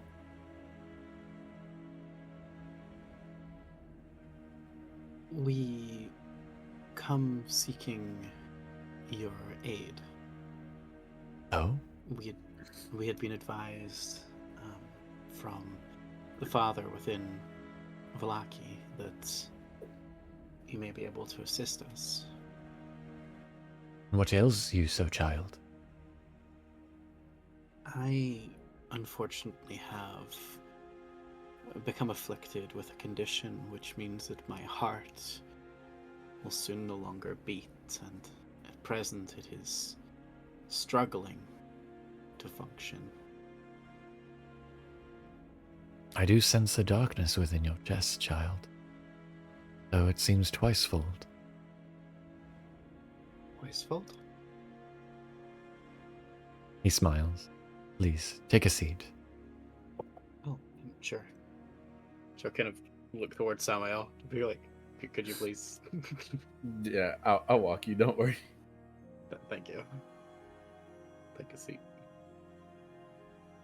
Are we all Thank you. motioned to take seats? Yes, Yeah. I assume. You would see Vasilka approach you, Willow. Oh. She seems Hello? very anxiously, but grasps your hands, not forcing it, of course. No, I let her. Your skin is so pretty. Above table. That's eerie as fuck. Thank you. Again, still with your detect thoughts active. She's 100% sincere. There's no hatred No, or yeah. even jealousy. Creepiness. Not necessarily. She seems 100% sincere. Yeah. I think it's such a unexpected and sort of some would find it a little kind of random and off-putting. So that's why she's kind of caught off guard a little bit. She was like, oh. Thank you. Yours is lovely as well. It's at this point of this close of proximity, Willow, you see and notice a eerily similarity between Vasilka and Irina.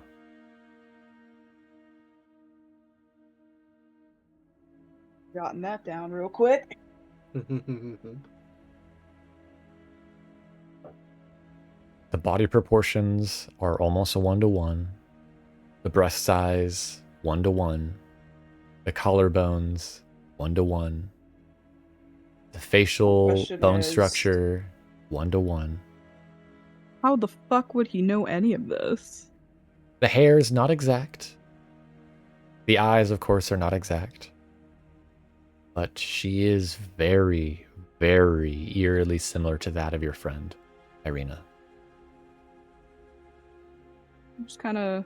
I regard her in a kind way, of course. I'm not gonna... I try not to let that seem like it affects me much, but it is something I keep note of. No, I compliment her as well, and like in regards to the compliment she gave me. Am I picking anything up from the abbot? No, you detect nothing. He probably has something protection-wise on him then. You'd see she then kneels down and partially grasps your dress, your clothing. Oh. So pretty. I hope I can have one like this soon. Someday. You'd then hear the abbot. I kind of... Vasilka, please take a seat at the desk. I Yes, help abbot. her up. She clasps your hands once more, smiling. I'm just like, you're pretty as you are. You see what appears to be a eerily imitation of blush. As when you touch her hands, she's not alive. Yeah. I'ma just kind of stand over here by Kiso. Unnerved by her, are you? It's unnerved in the sense of the fact that she's nearly 1-to-1 to Irina. Mm-hmm. And the fact that I'm going to assume that she's some sort of undead. I'm pretty sure it's... Can I like that's Irina. Can I like arcane, or can I do like arcana on that? Can I like surmise the method of her creation? Yeah, it'd be an arcana Anything? check. I do that. I feel like I think I might know a thing or two about. I mean, I think we already know what's going on here. I think they needed another arena. But I'm gonna lock that in. Nope, never mind. Ignore that. Looking it over, you're not fully certain. She doesn't seem anything similar to your creation. She seems different. Yeah, she is a little less heinous. I will give the creator that much. I'd also say for Willow, in all your instances of undead you've seen in the past, none have been able very to different.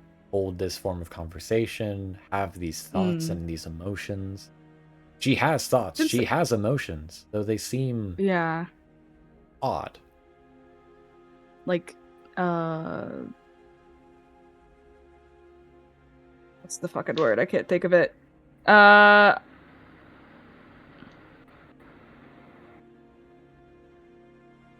Artificial. My brain just like really partially racked that word hard. Partially. Since I was in like kind of close proximity with her, could I have attempt the Arcana, or would it be too late for that? Go for it. Meanwhile, the abbot is approaching you, Cere, and kind of turning you towards to face him. Yeah, she would turn.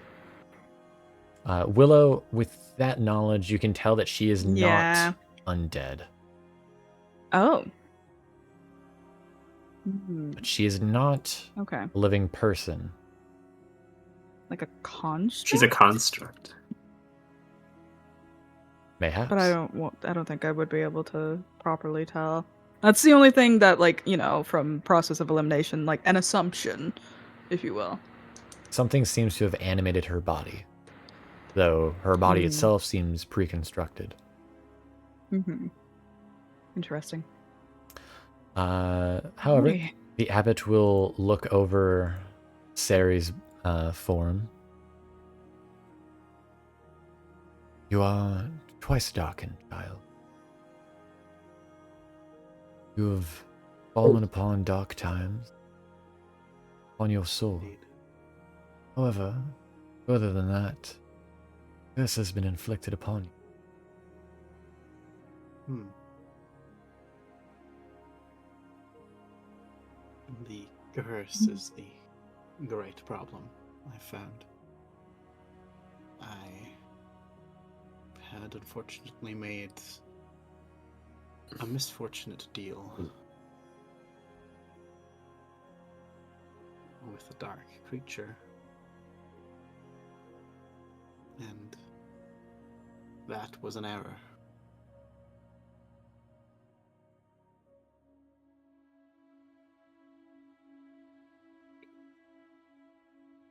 The father back at Balaki had mentioned that perhaps you would be able to assist with the perhaps removal of this curse, or as a way of curing this ailment. How odd. That one such as you would make a deal with a hag. Beyond me. However, if you seek a cure for this vexing curse, I can bestow it upon you if you so choose.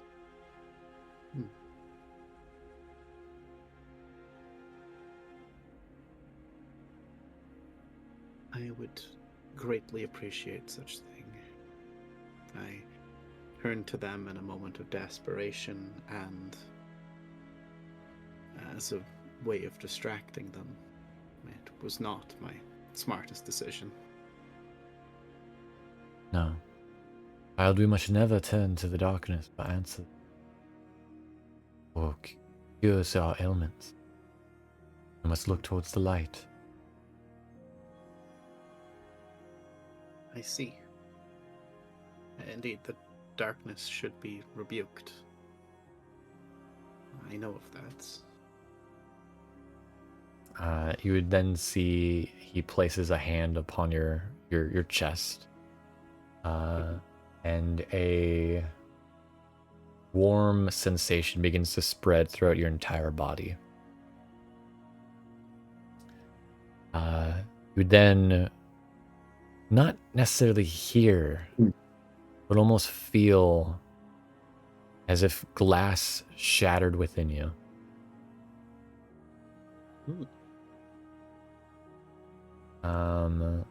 Cere, you are no longer cursed. Yay! Your heart is now healed and fixed. Ooh. You may remove your levels of exhaustion. Let's go. Thank you. Let's see.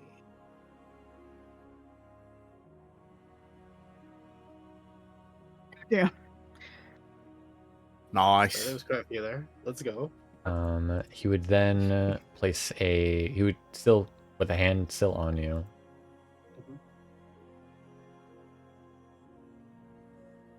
He would then heal you.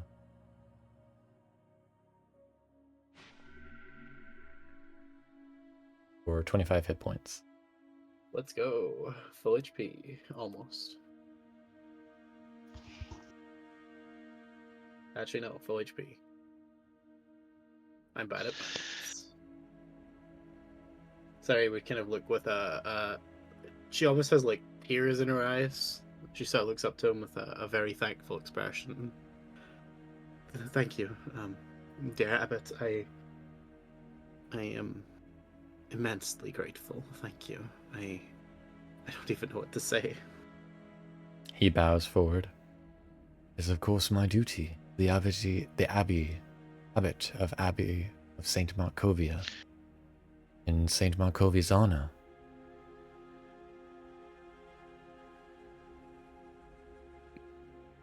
Well, praise be to Saint Markovia. He smiles.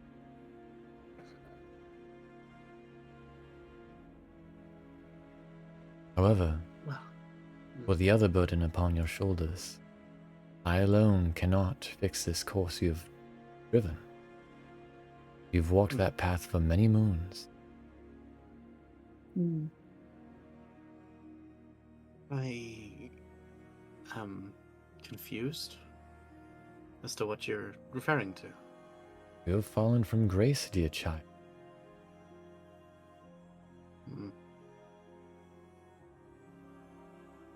I think I know what you mean now. Then I will perk up at that. Sorry, just kind of like sheepishly looks away from Samael. You need not worry. Even damaged wings may one day take flight again. I see. How would one ease such a burden? He moves his hand to your shoulder. Only time will tell. Only you will know the true answer to that. I see. However, he turns to the rest of you. This alone is not why you've come. You come seeking Estani.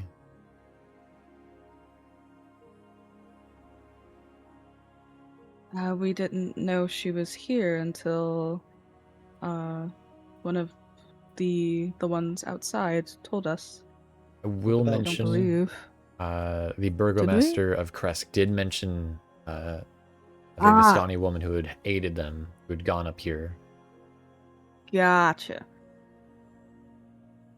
My bad then. I take that back. You're good. I must have forgot to write that down. I did not rise. It was the same one. We did.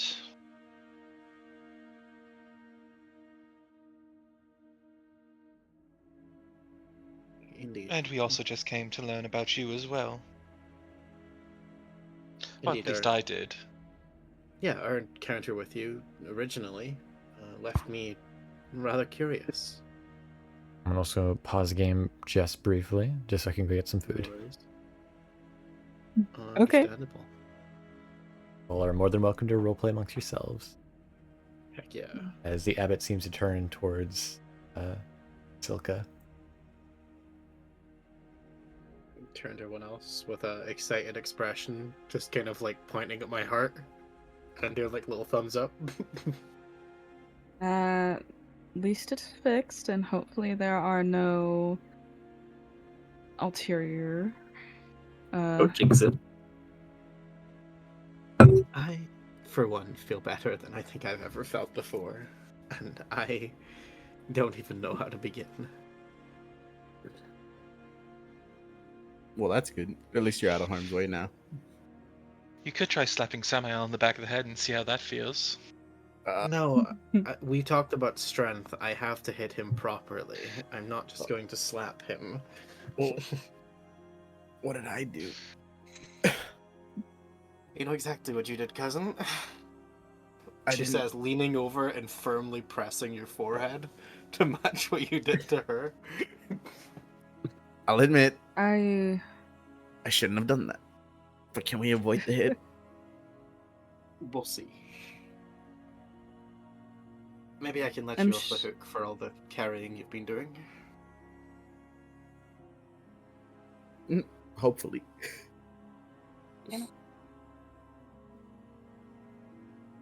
That being said, though, what was... Samael will lean a little closer and a little quieter. What was that about? Going down the path?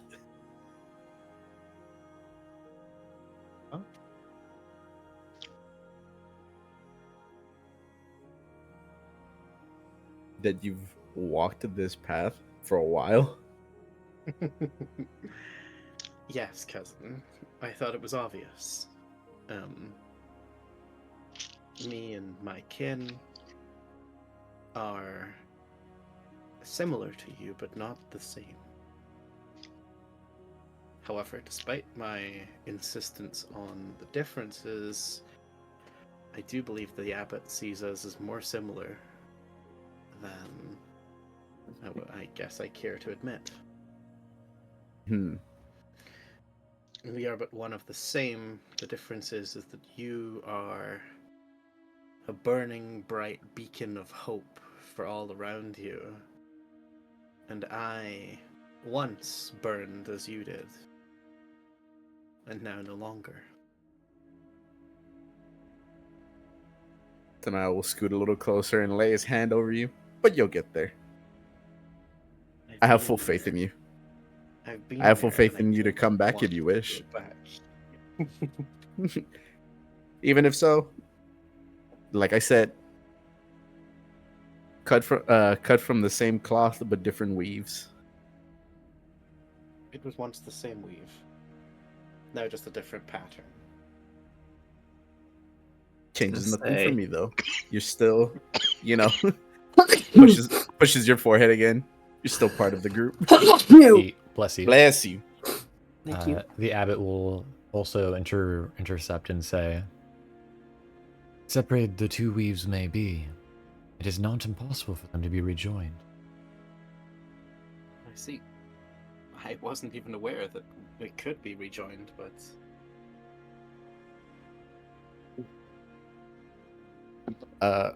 Abbot, if I may selfishly ask for one thing myself.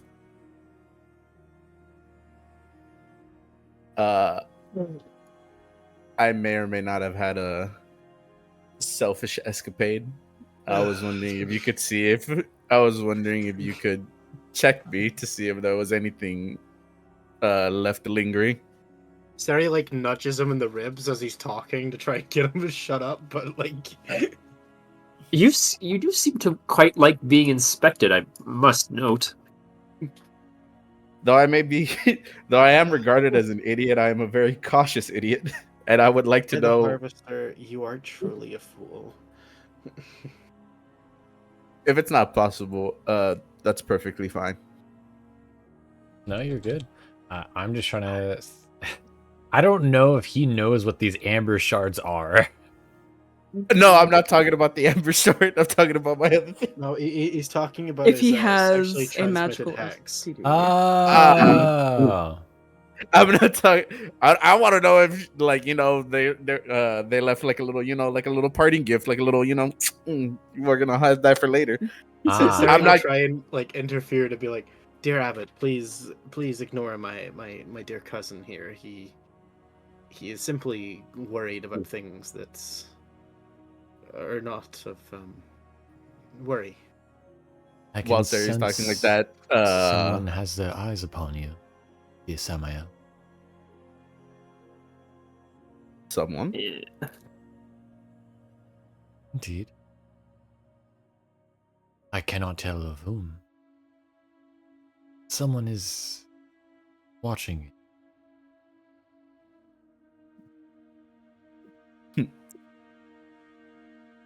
I wonder. Hopefully, it's my brothers in arms who have passed on, watching over me. Is it a scrying? Something akin to it. Some form of divination that allows the Siva to, at a whim, watch and see Samael, wherever he is, wherever he resides.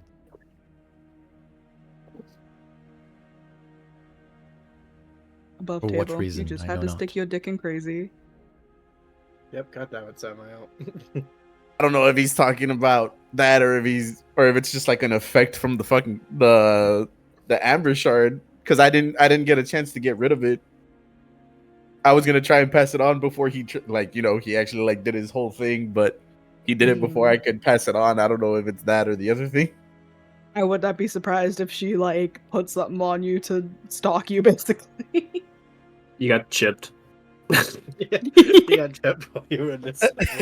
I wouldn't be surprised if he's also talking about the fucking Amber Shard. Yeah. No, That's why I think it's that too. I'm just That's why, like, teasing. I'm just like, Samael's like this answered nothing in my head. Like, fuck. Mhm. Also, I'll be back in 1 minute, but I can still hear. How dare! My apology. Let's kill that guy.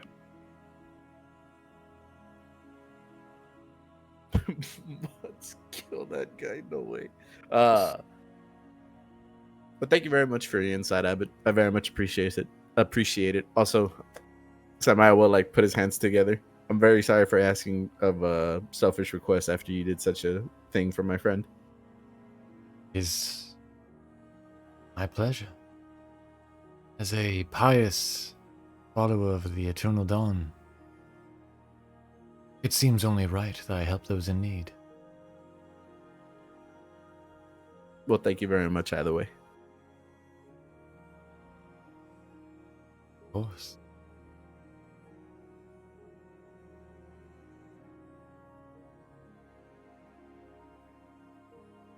Oh, what was it? Samael will turn to Vivienne. I have returned. What was the... Care to jog my memory a little bit? I've been through a little bit already, but what did the old burgomaster say about what the abbot had said of this woman? The Of Vistani which- woman? Yeah. That she was willing to help try and find his son.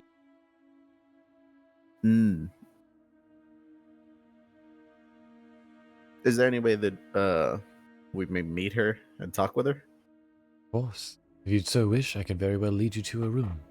She is here right now. That would be perfect. Is that what you would wish for? I think so. If it isn't too much trouble, Indeed.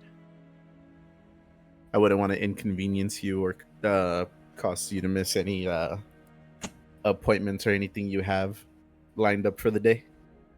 After all, it is still early on in the day. Indeed. Of course. However, if I may be so selfish, may I ask for something in return? Of course, whatever you need. Sorry, just like immediately butts. Well, go ahead. Would you be so kind to assist Vasilka in her next lesson? Oh. What is the... Of course. You see he smiles, bringing a hand to his chest.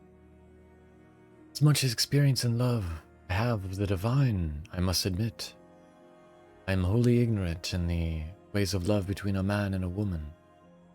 I'm afraid I must ask for you all to teach Vasilka your knowledge of romantic love, including any stories you may have or even experiences with it.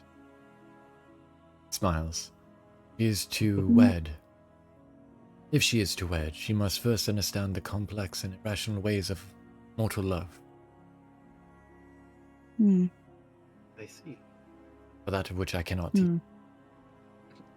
Of course. I'm sure we could manage such things.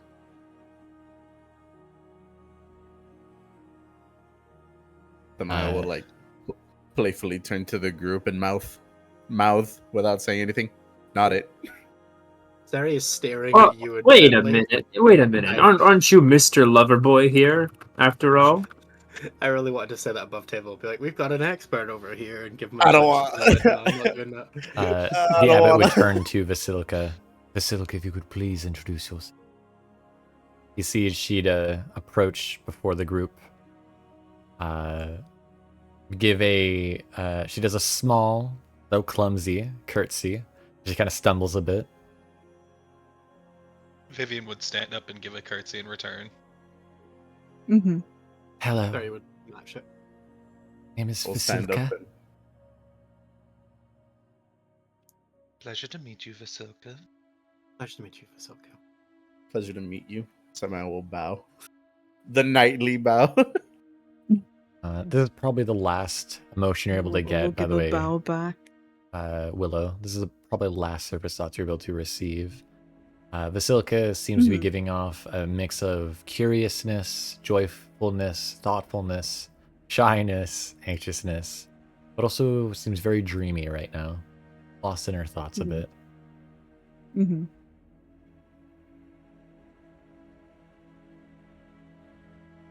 And I assume it's gone. The text thoughts are gone now. Mm-hmm. Okay, just so I can mark that off.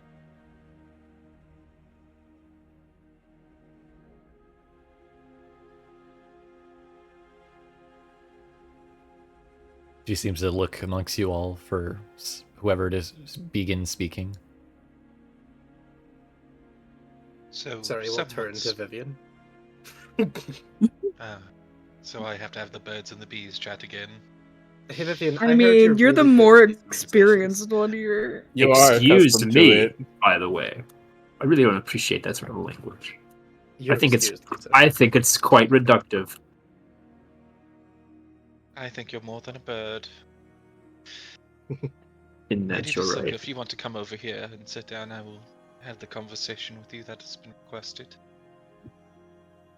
Indeed, we can all chime in if we have any extra things to add.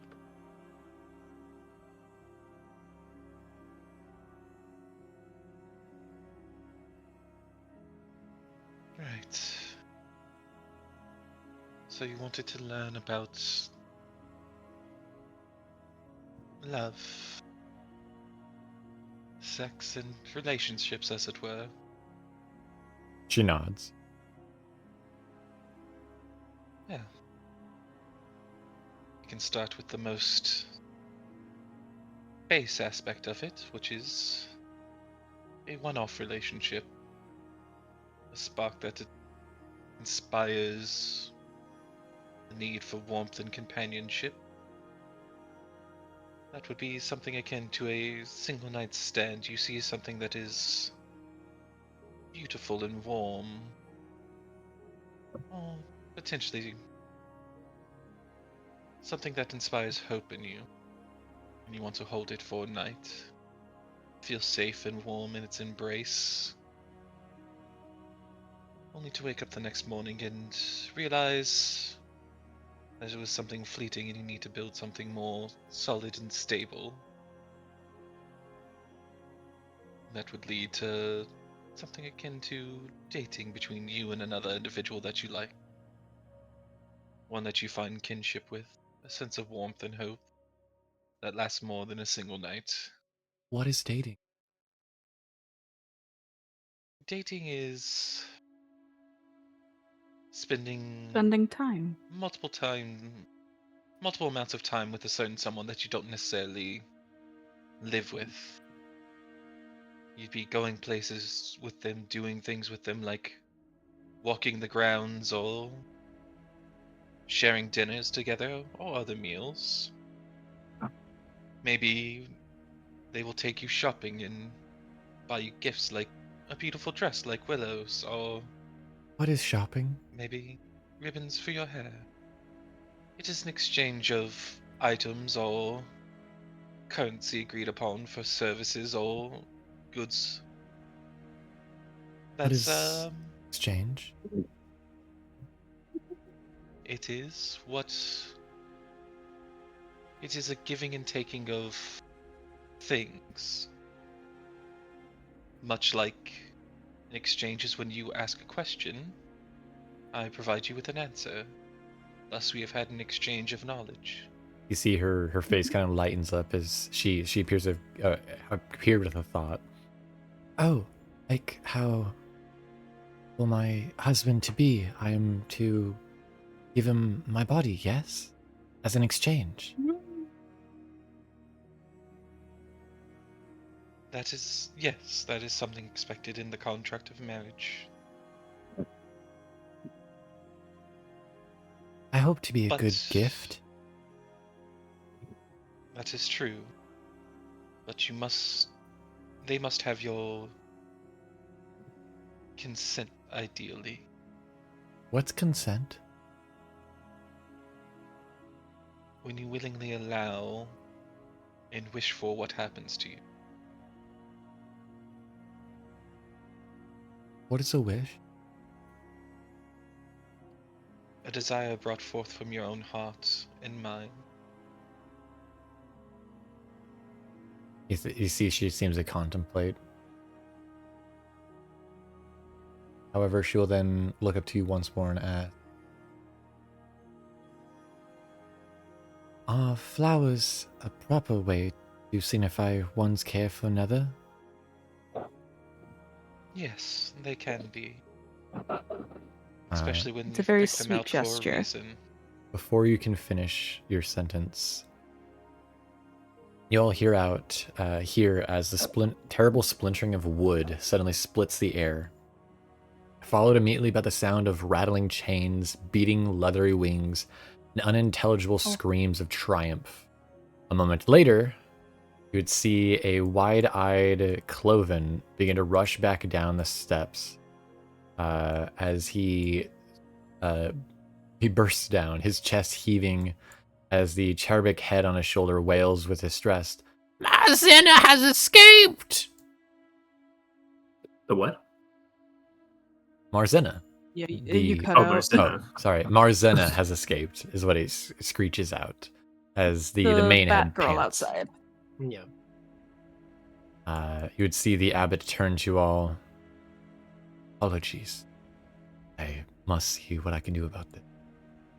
Would you If you like need some any help, Abbot? assistance, let us know. Please, I mean no need to hop in your being. He will then open the door, then leave. I fear for the conditions that those outside are in. But, yes. Consent matters even when you are married. While you may have given yourself to your husband to be in the contracts of marriage, it does not erase the individual that you are.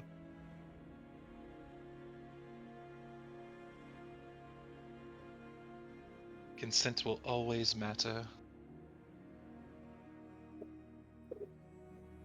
Do you know who your husband-to-be is? You know, that is a great question.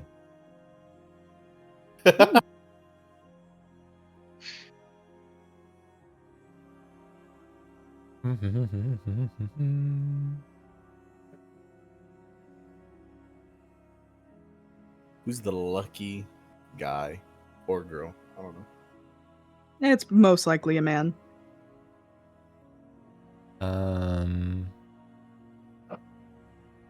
She does not know. Hmm. I do not know. The abbot said that I was brought forth to make someone very happy. Well, I'm sure whoever it is a very lucky person.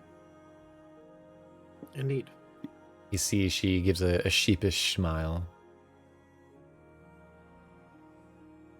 But, yes, marriage is generally between two people who love each other if they have the opportunity for it, or a contract between noble houses to provide stability in an area. Can I show you something? She sheepishly course. asks. Of course. You see, she approaches the fireplace, partially moving the disc that shows the sun on it. Pulls out a clumsily made garland necklace of red wildflowers before moving back. You see, she shows it to you, Vivienne. It's very beautiful. Did you make that yourself? I did. Looks wonderful. Seems you have a budding talent to deal with these flowers. In the East Wing, the Abbey, it's a creature, thing, similar to me. Though you see her brow kind of furrows as she seems saddened by this. But it lacks whatever sparks allows me to think and speak. I don't know much about it, but I know the abbot built it before me. As a mean to perfect his craft? She asks almost questioningly, unsure of the word. Does it have a name? She shakes her head no. The abbot has strictly forbidden me from approaching it. Insisting that interactions with such a brute would disturb my delicate constitution, afflict my mind with unpleasant thoughts. I've watched it from a distance. Feel that it must be lonely, all alone over there. Feel sorry for it. I think it deserves recognition and respect for its work. We are siblings in it. Were we not made by the same hand?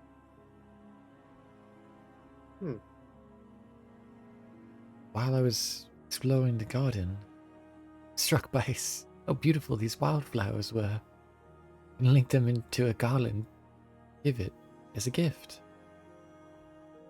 It seems so terrible that it should lurk away in the darkness, the East Wing, never see the wonderful things that await outside. Kept the garland hidden, however, fearing the abbot wouldn't approve of its purpose. Perhaps we could Said it's deliver over in the West Wing, correct? East No, Wing, it's- right? No. Would you like us to deliver this forward? She gives an anxious nod. I don't know Yeah, if we it. can We'll take be it. sure. I don't know if it regards me as its younger sister. I do not know if it regards me at all. It seems a cruel thing to leave it alone and loved. It's a very kind thought to have.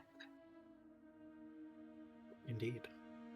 L- We'll please- deliver it and say it's from its younger sister. Please keep it hidden, the abbot, though.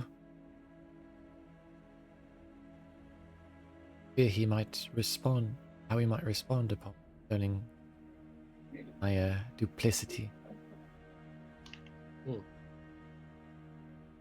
The abbot always says you should help those that you can, right? Before she can reply,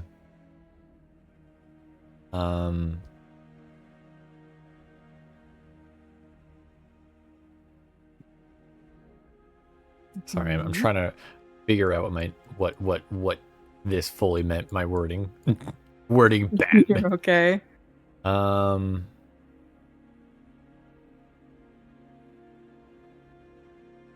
Let me move the token.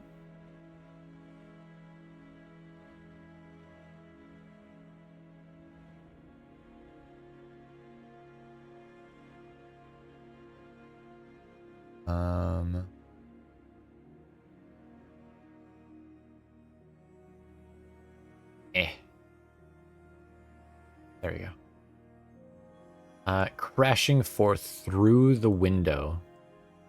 No. With a deafening Whoa. crash of Right, shattering glass, a winged figure bursts through one of the main hall towering windows. The bat-winged Bellevue you saw in the courtyard, her leathery wings beat desperately, and a heavy wooden post and chain dangle beside her leg.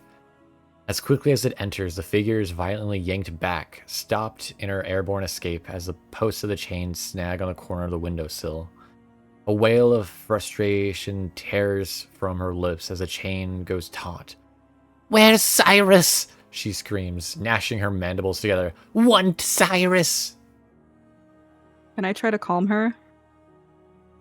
You're more than welcome to. At which point, Cere and Samael, from where your guys' vantage point is, you can hear what appears to be the heavy beatings of wings descending downward. But you turn towards Marzena. Yeah, I'm just kind of like, just very like showing hostility, and just kind of like not cooing at her like a child, but like just kind of very calmly being like, it's okay, and just trying to like help her in what way I can. Before she can say anything, you see the door opens as the abbot and Cloven reappear. You also notice near you, Vivienne, Vasilka glances towards the flower garden in your hands with wide, terrified eyes, as if to her hands partially move to conceal it. Vivienne will be standing in front of her in a protective means, as if she's just trying to keep her safe and providing visual blockage from the abbot, allowing her to hide it as she needs to. You'd see the abbot as he enters in. Apologies for the disturbance. He quickly then approaches Marzena, inspecting her wings and her body for any injuries. Cyrus has gone, child. He begins to calmly moving to untangle her from the chains of the windowsill. He has moved on to the next stage of his journey. You join him someday. As soon as the abbot takes hold of her chains, you see Marzena collapse full body onto the floor, sobbing quietly in anger and despair. I was like kneeling on the floor by her to try and, do what I could for her. You would see, as you're kneeling down, you can see, probably you alone are able to see her eye from the mess of her hair. She's collapsed on the ground, just tears spilling down from her eyes as she sobs. You would see the abbot then hand the chain over to Cloven. Please make sure that she is bound in one of the sheds in the courtyard. I had thought the light in the air would prove a curative for a diseased mind, but solemnity of the solitude may provide a better environment for reflection, healing. Of course. Willow just looks very uncomfortable with this. Unless you intervene, of course, Cloven will begin to guide a sobbing and unresisting Marzena into the courtyard. I don't feel I have the place, unfortunately. I unfortunately just have to watch. Apologies once again of this. Shouldn't happen. Alas, such disturbances can happen. These turns towards the Bellevues as they leave. First individuals. Indeed. I don't know if it's much appropriate to keep a child in a shed. Afraid I have little resources otherwise.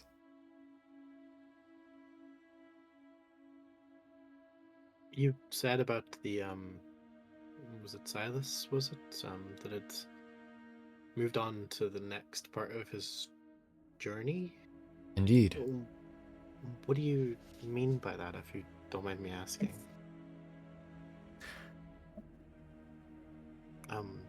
One of the Bellevues had said that he had been cured. Cyrus has proceeded to the next stage in his journey. It is difficult, however, for the other Bellevues to hear that they have been left behind. I prefer not to discuss it, for it upsets them deeply, and to no meaningful end.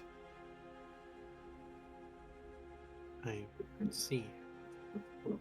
Apologies. Idle gossip is a dull and poisonous disease. Oh, absolutely. That it is.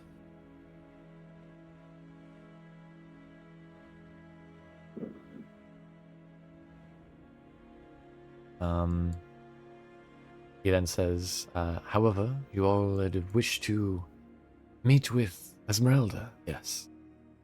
Yes, please. Yes. Let me lead you there then. And Yes? Vasilka. Vasilka? Vasilka. If you ever have anything you wish to ask about or learn about, please feel free to send for me. She nods her As long as we're head. in town, I will happily come and tell you any information you wish to know.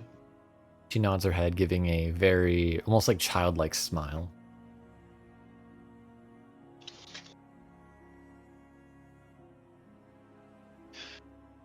Vivienne will reach out and offer to take her hands and just give her a warm smile and a warm squeeze on the hands in a motherly fashion. She'll accept your hands, though. You can tell on her, based off the mix of emotions on her face, that she seems like she wants to do more than just hold your hands, but she doesn't know what's socially okay, what you should do in this situation. She seems so uncertain of what does one do after this. She just smiles, holding your hands. And if you are really grateful with someone and meeting a new friend, or someone you hold in a parental style figure, it's okay to do this as well. And Vivienne will just embrace her in a hug.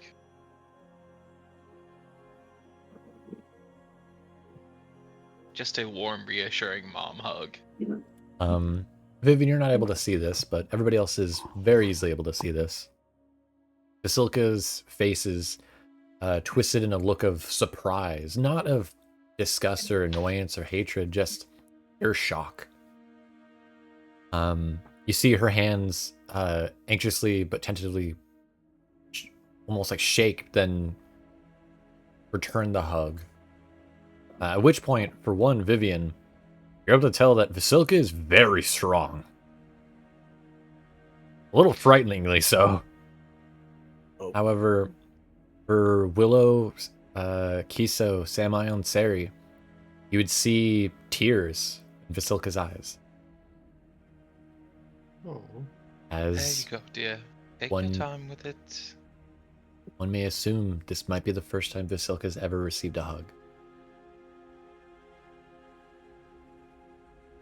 So, you don't know how long her existence has been. You'd hear the Abaddon clear his throat. Allow me to escort you to your associate then. Yes?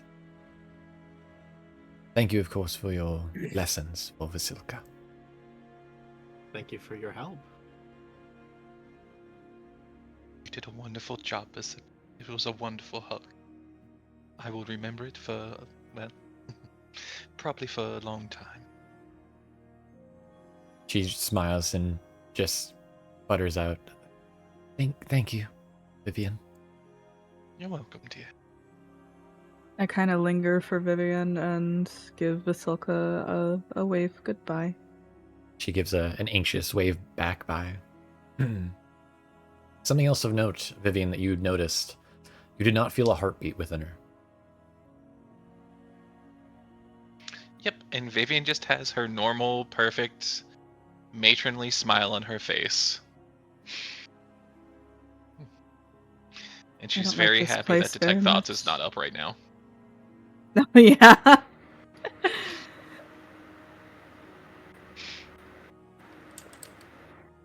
Oh. I was worried you get stuck in their door there. Oh, no. Cere, standing up, does like the biggest, most awkward stretch in the whole wide world, as Cere like hasn't walked for several days. Or not several Feels nice days, to finally not have my shoulder get dragged alongside me. She'll lean on his shoulder just intentionally, just to spite him. Just carry me now. I know I can walk on my own, but I'm gonna treat you like I'm a cat. As Carry you- me. Somehow, I feel like you've got used to it now. As you all move, you'd hear It's a from nice these workout. these rooms like this, where the doors are, both the ones you guys passed earlier by the chapel room, and these ones here, you'd hear the sounds of something moving within, and also the sounds of chains. Sounds as if something is shackled within. Is it like a viewport? She said he's in No. the west area. Of East, the I thought it was. East. This would be the east where you guys East. are going. Okay. I thought it was east, then you said west, and then Sang said, yeah, west. And then I went, oh, I must have misheard. This is north, this way. This is east. This is south. This is west. Yeah, I'm just trying to figure out where Vivienne's gonna have to sneak to put those garlands in. That's all I'm trying to figure out. Oh, I got you. Probably in this building somewhere. I'm out looking at like the door, like the doors to the south. If anybody's looking at him, you can see like his smile like kind of waver a little bit, like. Willow will make like eye contact with you as like after everything that has happened, like she understands it's a cheery time for Cere, but she just feels heavy. Vivienne will walk up and put a hand on both of your shoulders and just go, "Time and place, darlings. Time and place." As the abbot opens the door, a form would approach the door, which you would presume this is the figure in which Vasilka had mentioned earlier. However, I'm realizing I might not have her thing. Oh no. Ruh-roh. Ruh-roh. Ruh-roh, Reggie. Ruh-roh, Reggie. Oh my god. What's up, guys? It's Quandale Dingle here. Why am I not surprised whatsoever that you can make that laugh? My foot almost cramped. I was sitting down on my foot and it almost cramped. This is what happens. Oh, my hubris finally caught up in my foot. Indeed. Oh man, where did I put the download for this? In the meantime, say, Cere, the abbot had mentioned about, seeing the light, all that, and that you had. What did you mean by that? Has something changed? Were you referring to the... When the abbot said something to the effect of, like, you were, like, even after he fixed your heart, he said something to the effect of, like, you were lost in darkness. No, and said like all that can be saved by the light, and you agreed, right? What did you mean by that? I'm actually curious. She'll kind of wander over a little bit closer to him, kind of keeping a hushed tone. The party can obviously hear, but she's trying to not make it public. She kind of goes, "As you're aware, Samael and I are similar." I surmised as much by the usage of the word cousin. Yes. Samael is, shall we say, the stereotypical type of arcane. I am what's commonly referred to as fallen. He has golden burning wings, and my wings are but merely skeletal and decaying in comparison.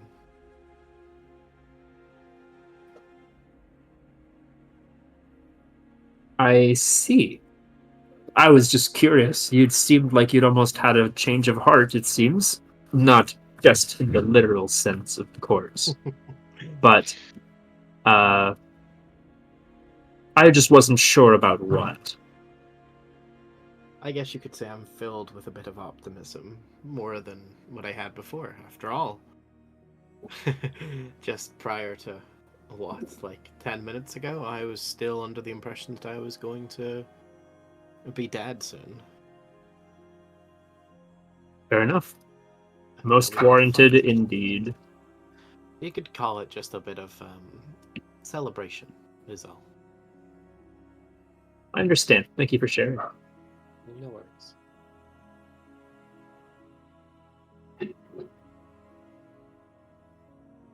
Yo, Bazooka 1.0. You would see just beyond the doorframe stands a towering figure exceeding 7 feet in height. Oh Its my. shoulders broad and hulking.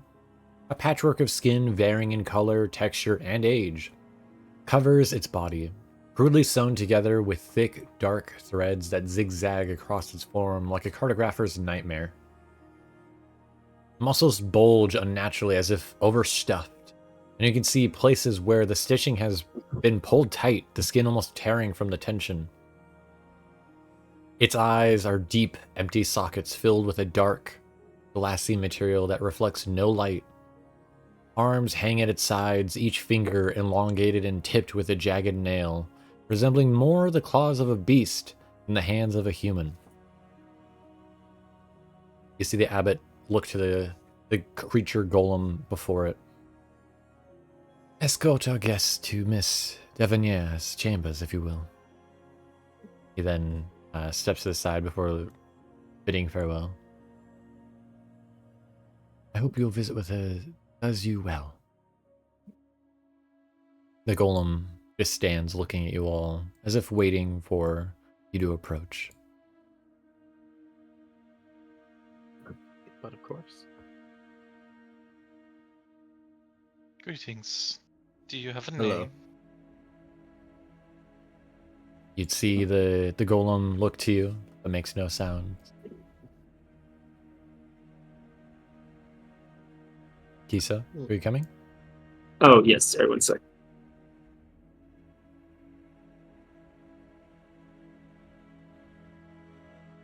Oops, I thought that was the door. Nope. Right here. Went this way. Sorry, I'm just, I'm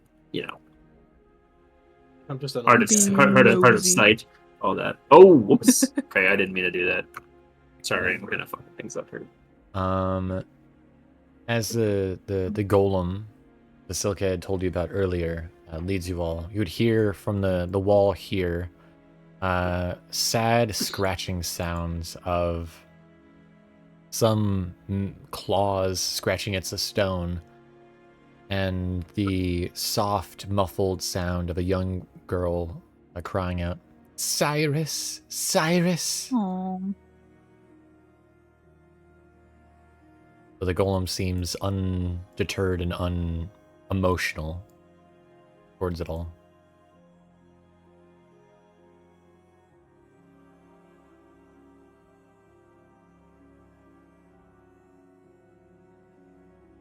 Went upstairs.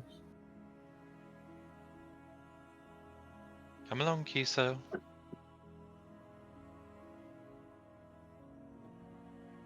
Hey, wait, what is up with me? There we go. I'm not lagging. You're Oh, going in whoops. the opposite direction. Illusion. To be fair, this doesn't actually look like a path until you actually.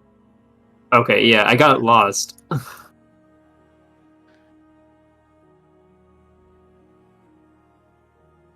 Yeah, this is the new Oh. dynamic lighting system I've done. Poor Grandpa. Cool.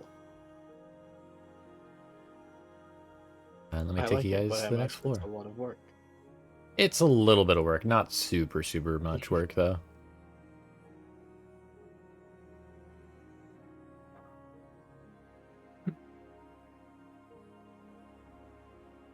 Above table, this place breaks my heart, dude.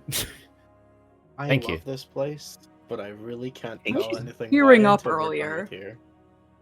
Lynn, you're making me feel things You're over welcome. characters that don't exist. The golem will then lead you to this door before opening it, going out to the outside balcony, where you can see the effigy scarecrows, guards, standing watch upon the walls. Kiso, come on. Oh, sorry. I'm sorry. He's so lost in Is thought. that left behind?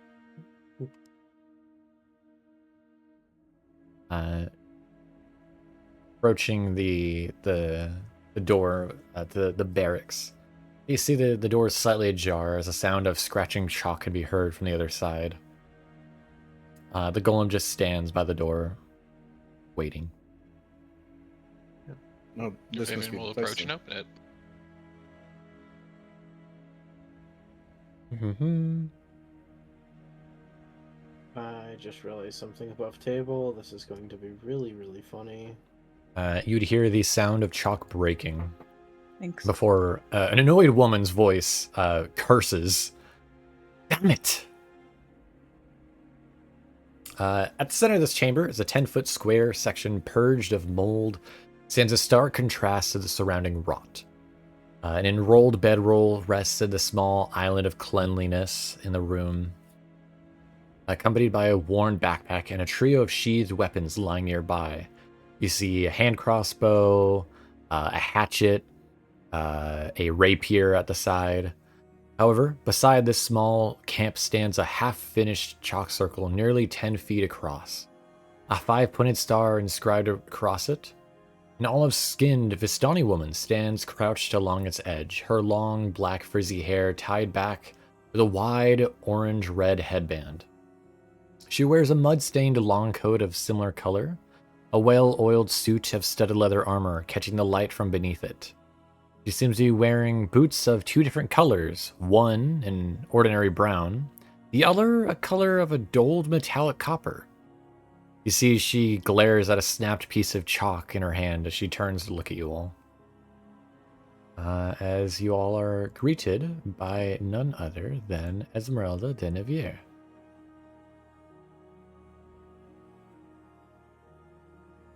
Hmm. Oh yeah. Oh.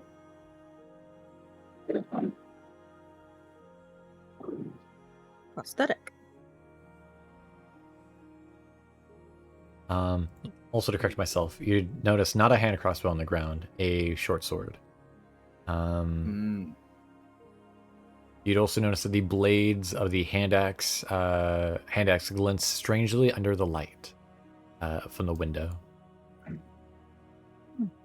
And as Willow said, upon further notice, the copper-colored boot is not a boot at all, but an intricate metal prosthetic that has replaced her right leg below the hem of her breeches.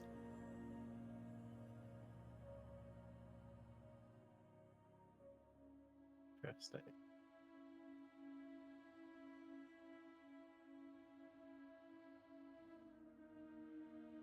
Which point I will end the session here.